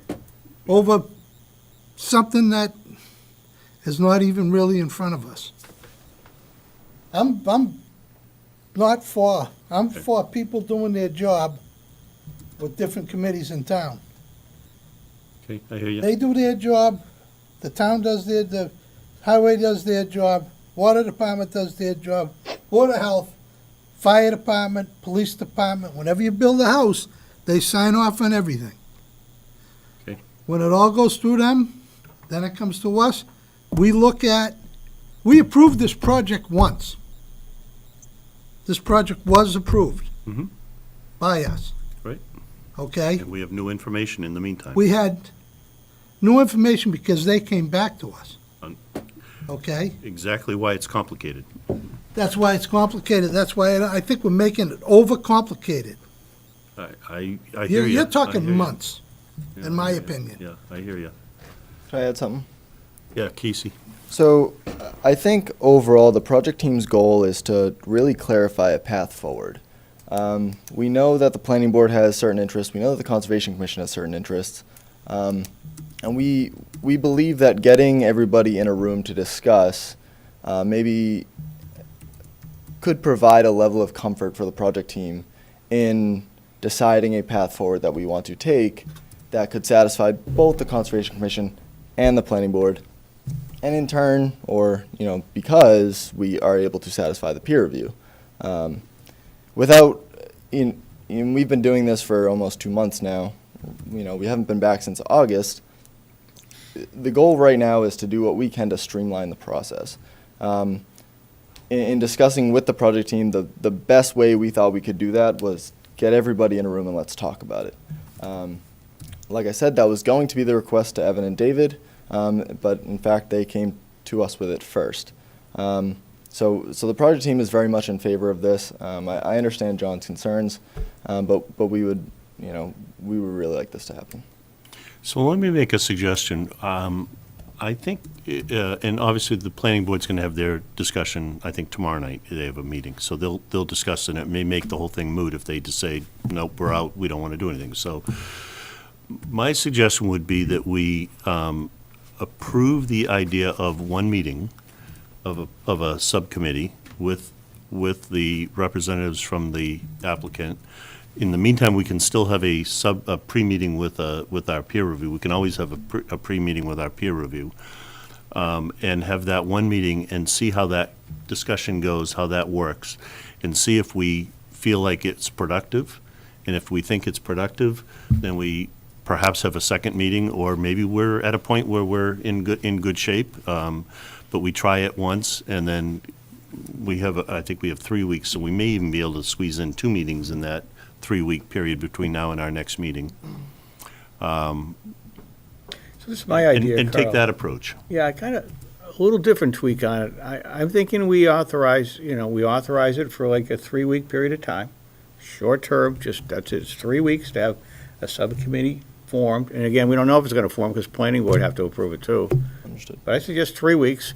We're coming back here on the 14th, and we'll have a report back and see if there's any value or not in it. It might be, honestly, John's got a lot of good points. Yep. There might not be value. It might be delay. It might be, but I say, give it a try for 3 weeks, but I don't want to really kind of like open it up for, I just, Other like you people. said. You know, anyway. It's a little bit of Your a, point saying it's gonna delay, but the developer is in favor of it. That's his, that's his. The developer know, can do what he I know. wants. I'm talking us. No, but we You know wanna what I mean, Mark? streamline this for all parties. Listen, we do it for one person, you better open the door to the next person, because when that lawyer comes knocking at your door, yep, I understood. But Okay. that's why I think if we try it as a test and we say, we're trying this as a process, we're gonna see if it works. If it doesn't work, we didn't have. we tried it, you know. When they did the 40Bs back in the day, we didn't have the stormwater management team we have in the highway department now. We have one person making a decision. It's true. We had just, Yep. like, just one people making decisions. That was years ago. We're talking past. Yep. You're setting the precedent for the future, and I think you're opening it to issues down the road. Understood. And that's my opinion, and I'm sticking to it. Okay. Do we wanna, I'm sorry, somebody say something? Yeah, Carl, it's Chris again. Can I make a suggestion to potentially address both Casey's points and some of the concerns that have been raised? Instead of a subcommittee and to increase the coordination, why would we, or why not entertain full joint planning board, Concom hearings on this topic, on this particular project? Too many factors. Because I think it would be longer, Chris. I think you then have 14 people asking the peer reviewer questions. Wouldn't that take forever? I think it'd be, Yeah, but that Yeah, might end rough. up happening anyway. That's kind of my concern, is that if you would end up having those questions asked in the regular hearings anyway. I would vote in favor of Chris's idea. I mean, I don't know if 3 weeks is enough to get everybody together. Chris Garahan. Chris Garahan, thank you. And Chris O'Valley, I think your idea is good after we get through the first round. But maybe the compromise is try it. Yeah, that's, And if it doesn't look like it's working, pull the plug. is this legal? yeah. It is legal. Yeah, can I just make a suggestion? From one, I One wouldn't put a case to the next timeline on case? it. I wouldn't I put a don't see it. timeline on it. November, December are tough months. I mean, I think the concept here is give it a shot. Let's give the benefit of the doubt to the working group that they can create a forum that provides value. The two members on each commission and the planning board presumably are members that are, have a personal, professional interest, have already expressed a deep interest in the technical issues, are going to volunteer. Presumably they're kind of taking the lead on behalf of their board and committee. Presumably they have a level of trust, and they're good listeners, and they can receive feedback from their other members.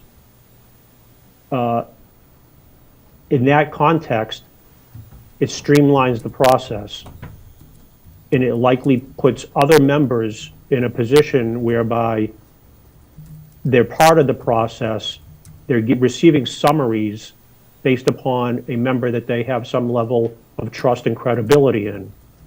There was also another 40B project, I don't know if Joel was involved in it or not, but it was Princeton at Mill.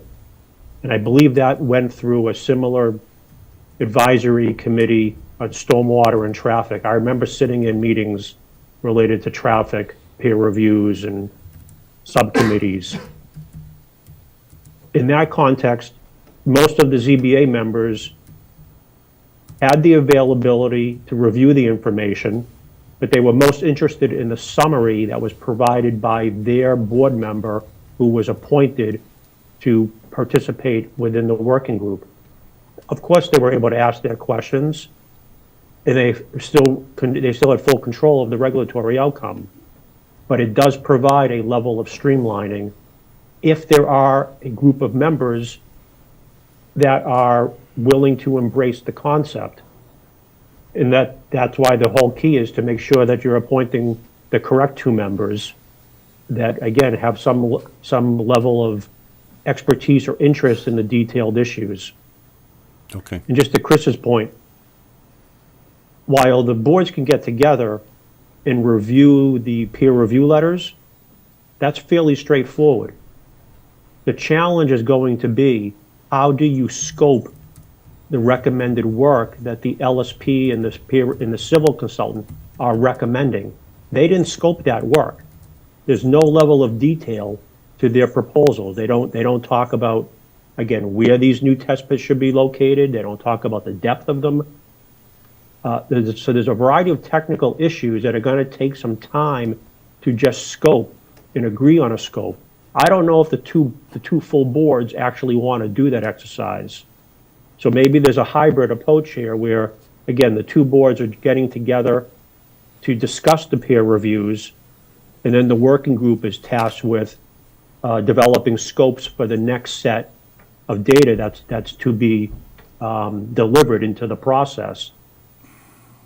But there's value to the working group, because I know from sitting at the meetings, not every member views their level of engagement to the same degree. Some members are challenged by just the whole concept because it's very, very technical in nature.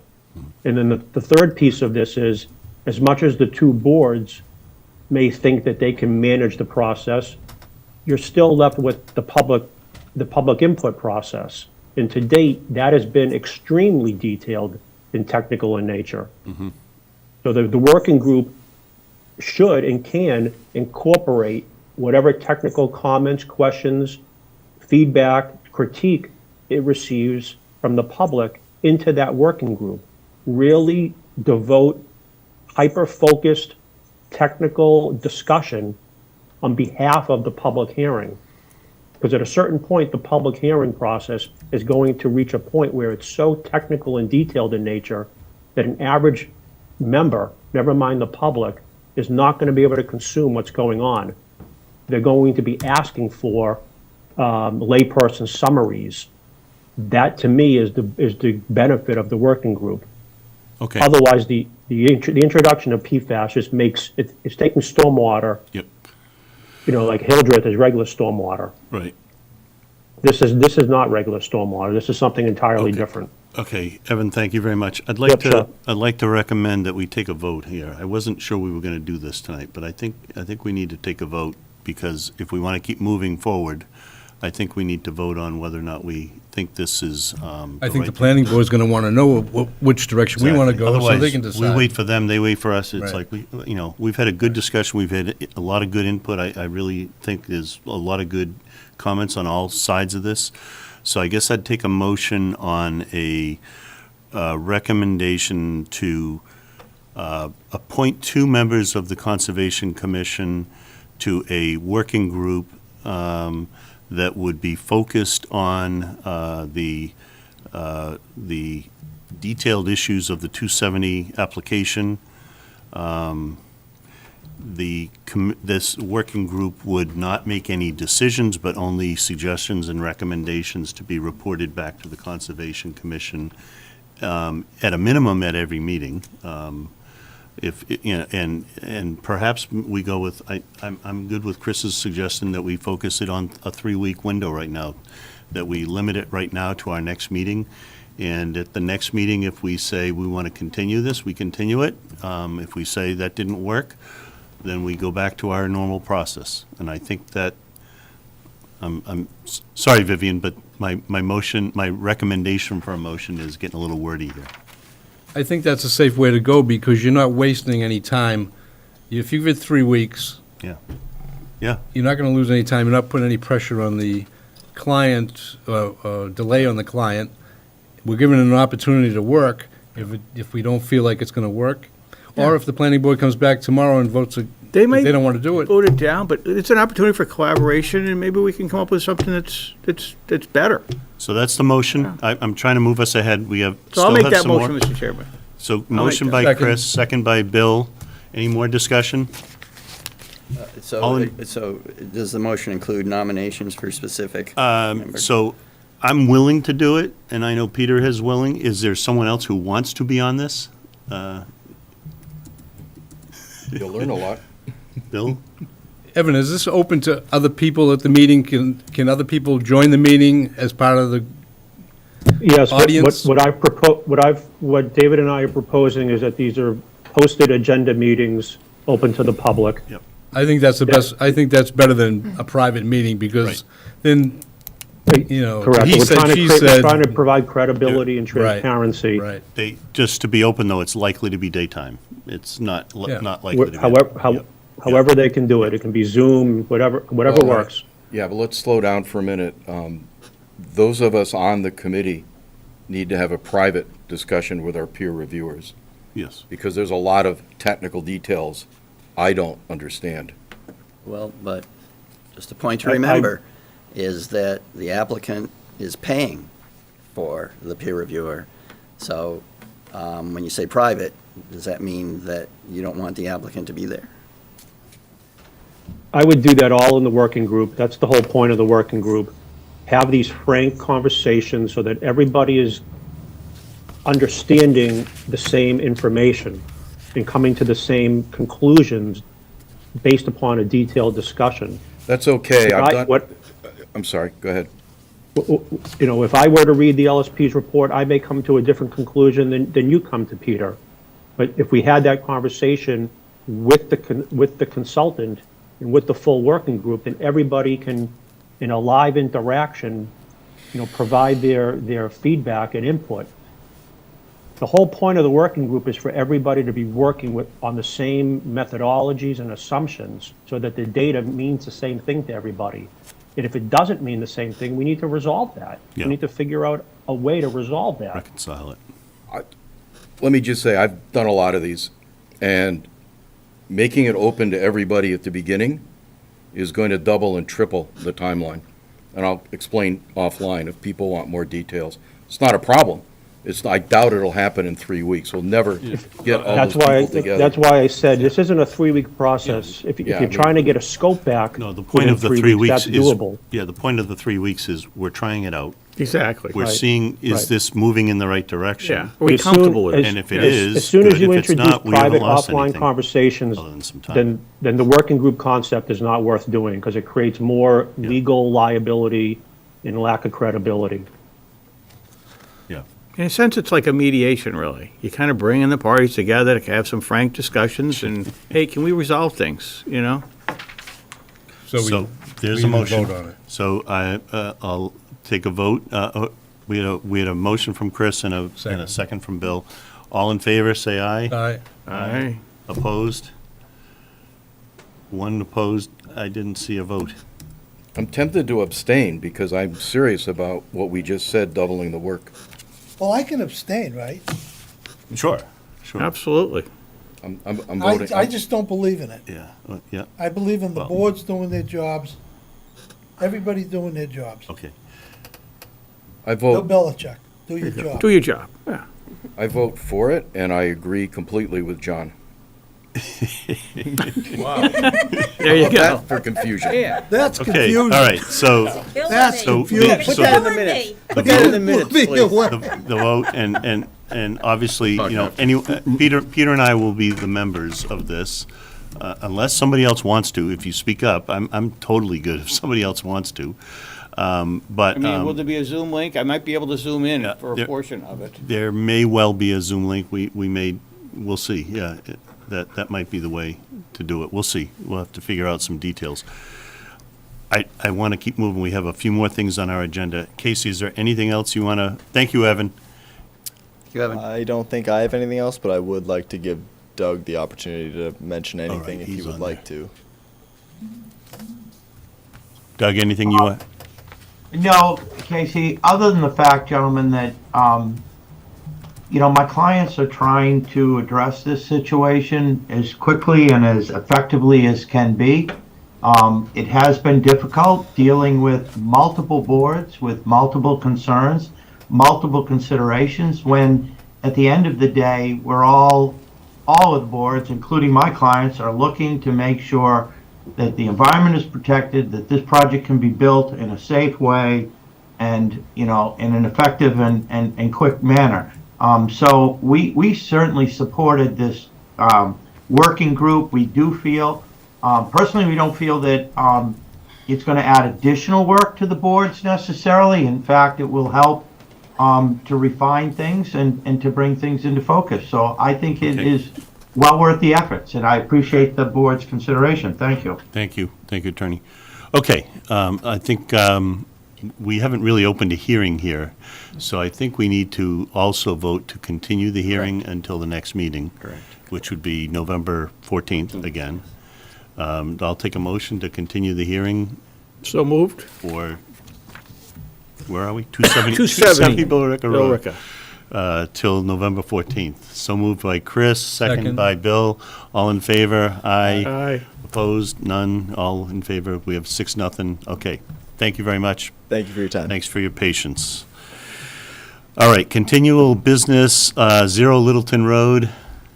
Nothing new to report on that. The last communication I had with the owner was that he was working on it. The tone was he was making progress, so, but, I have to continue the pattern of just, asking him for an update on the quote-unquote progress.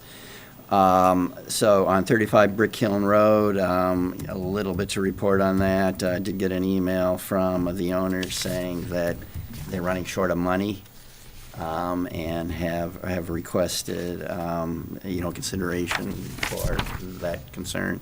I replied to the email asking her to call me to talk about it. I want to understand, a little bit more, she mentioned having spoken with a wetland consultant, so I want to understand, do they have $50 to file, an RDA?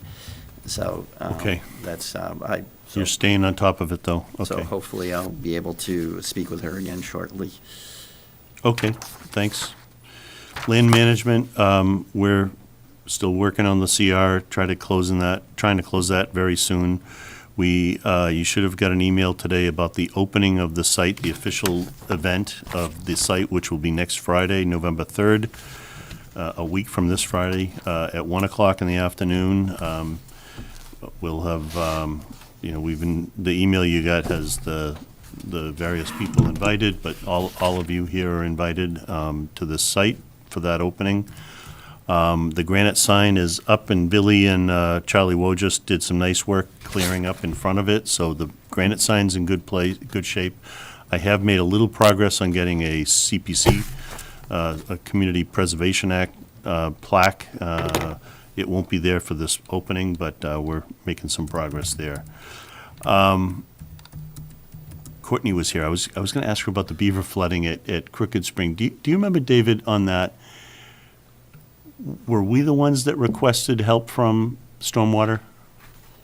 No, it was. Or was there someone else, a neighbor? Well, it was a couple of neighbors that initially reached out to Stormwater. Was it the ones we visited? Yes. Oh, That's okay, my understanding. Okay. Yes. Although initially Stormwater had a concern about the culvert there that goes under Graniteville Road, but that turned out not to be an issue because it was nowhere near being blocked. Right, Yeah. okay. Anything else on that one? No, just that the beavers, the beaver or beavers were trapped. Dispatched. So there may not be any left in that wetland right now. Okay. Right reservation, So we do need to talk about that. Did I email out the proposal? I don't think so, That but came from. there's been a, Okay, well, I should have, but let me bring that up now. might have, and I missed it, because I don't recall seeing it. but I don't remember seeing that. I hope that I think I saved it. This was from Marquis? Yes. think? Yes. And as I remember, there were a couple of trees that came down from our right reservation property onto the neighbor's property. And Yes. there were a couple of trees that were Yes. about to come down in some Well, time. that they were concerned might, so, so it kind of, the scope, the potential scope expanded from what I was initially contacted about. So here's the proposal I got from Marquis. So, so the first one was the initial contact I received from the owner of 144 Parker Street, remove storm-damaged trees that fell from conservation area into the rear of their property. So I did a visit with the representative from Marquis just to take a look at that, and I mean I think that's a legitimate issue. That you know, there are trees on town's property that came down on someone else's property. So that estimate is $2,500. Now, when I was out there with the estimator from Marquis, the owner said, well, you know, pointing to another area of the conservation land that was close to his property, saying, well, you know, there's too large. He said, well, this says declining. They look pretty well dead to me. He says the rear of 144 Parker Street, that actually means on the right reservation land that are quote-unquote hazardous to residents, that I guess they're worried that they will fall. And then in addition to that, remove 2 broken maple tops hanging from trees in the conservation area over / toward the residents. I had actually asked for separate estimates for these 2 tasks. He chose to combine them into one. So that's $4,500 for a total of $7,000. So I spoke to Christine Clancy at DPW, asked if they might have any money in their budget to do this work, and then the answer was definitely not. That's right. They started out in July 1st with 70 grand. They're down to 12 grand. Yeah. As of, I spoke to her Till 2 days next ago. June. Right. July, yeah. So, I sort of suggested to her, well, so I guess there's not another town meeting where a supplemental appropriation could be requested until annual. So, So the options here are, we can either take money out of our conservation maintenance fund, out of the right reservation trust fund, or even defer something. And I'm actually leaning towards deferring number 2 and focus on number 1, because that's immediate. And I think we talked about even going out there. I haven't been there to look at that specifically, but do you think is it really a hazard to leave those trees that are standing for now? Or, I'm thinking that sometime next year we can make more of a case. We've talked about having a bigger budget for us and for DPW for trees, and so that we would go after that next year, like a year from now. I think that the two large dead ash trees are the least urgent. Yeah. Of any of these tasks.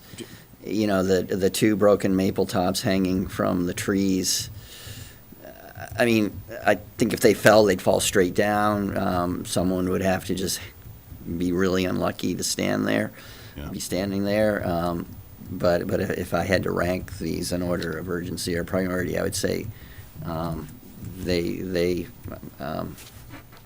I don't know, I think from the owner's perspective, I think number 1 is probably the highest priority. Yeah, So but I that's would- already down and it's disrupted. Yeah, it's destroyed their fence. David, will any of these trees fall on a house or a car or a shed? No.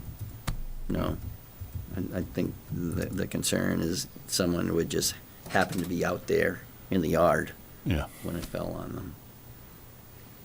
So that would be my suggestion is, we maybe use the $2,500 out of the conservation maintenance if we have the money there. Reservation management. Yeah.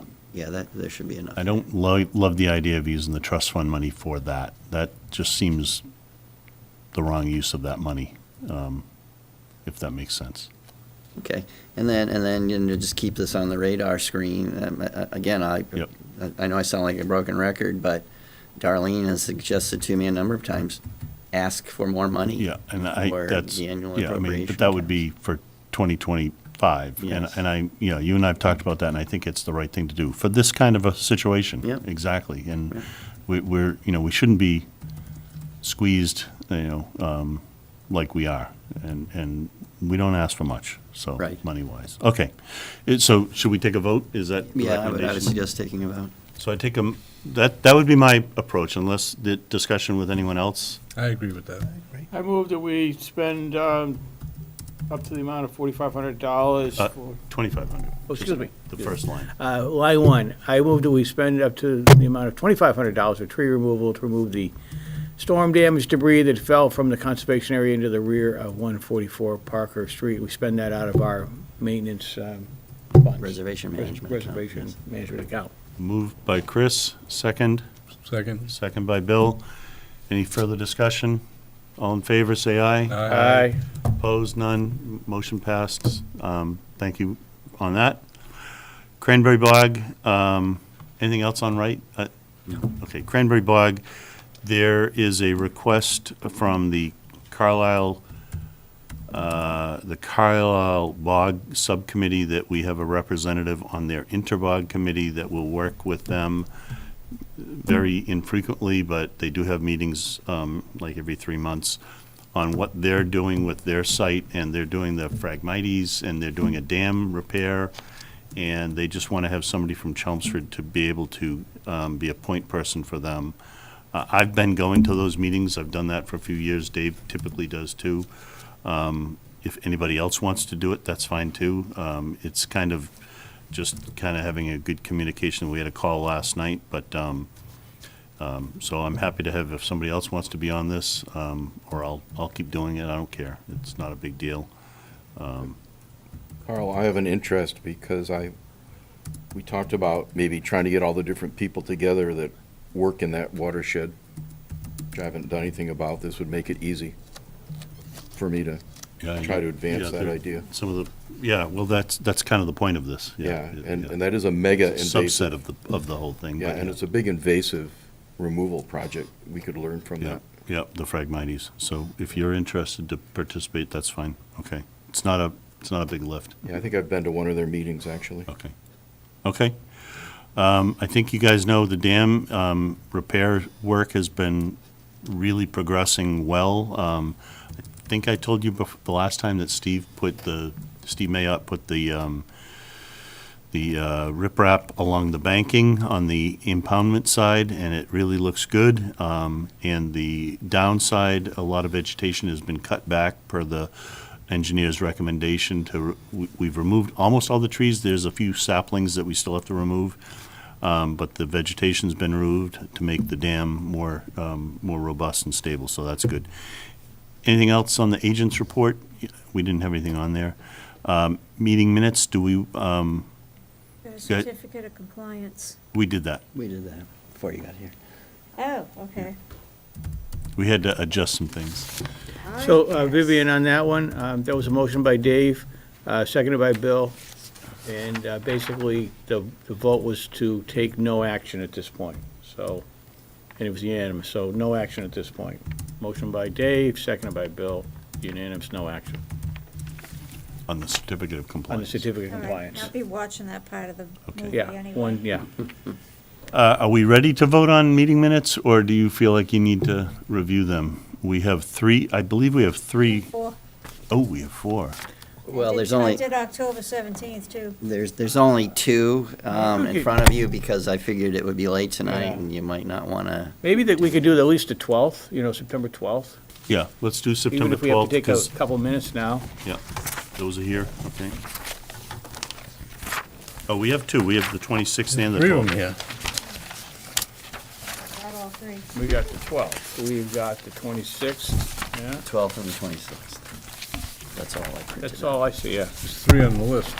Yeah. There's but three on the list, but it's the two physical 17th. specimens. Right. The 10th we don't have, or it was emailed. It Let's was just, emailed. let's just do the 12th and the 26th. Yeah, let's knock off the 12th. Yeah, the 12th was that was It was a very long meeting. a memorable meeting. Yeah, but we went longer tonight. We're almost there. I move that we approve the minutes of September 12th. Motion from Chris, second from John. Any discussion? All in favor? Aye. Aye. Opposed? None. Meeting minutes approved for September 12th. September 26th. I abstain, I wasn't here. Yeah, you weren't here, neither was Mark, you Lyons. can't vote and Bill can't vote.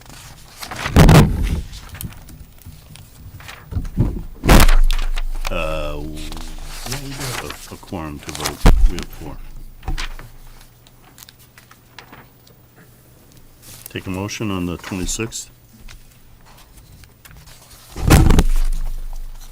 That's the one that Dave had done a change of a sentence, and I added it Yeah, in he there. added And a I word, added the right. word habitat to the end of his sentence. Yeah. He kinda Oh, so I'm afraid I don't that's know. not in there. Got lost. My apologies. But that's in, we got that in our email, so we Yes. know that that's there, so. That's the one I'll. So I guess the motion would be to Yeah. approve the meeting minutes of September 26th as amended by Mr. McLaughlin. Yeah, so that's my motion. So moved. Moved by Chris. Any second? Second. Second by Peter. All in favor, who were Aye. present? Aye, Dave and I can't and, vote on it. and Thank you for the. Mark and you. Mark. Mark, yeah, yeah, so 2 abstains. I need a coffee. John, I think I saw you raise your hand on that. Yeah, I did. You did, Yeah, okay, I did. okay, good. All right, so that passed. I'll take a motion to adjourn. So moved. Moved by Chris, Second. second by Bill, all in favor, aye. Aye, aye. Thank you very much. Thank you, Chelmsford Telemedia. I have a question.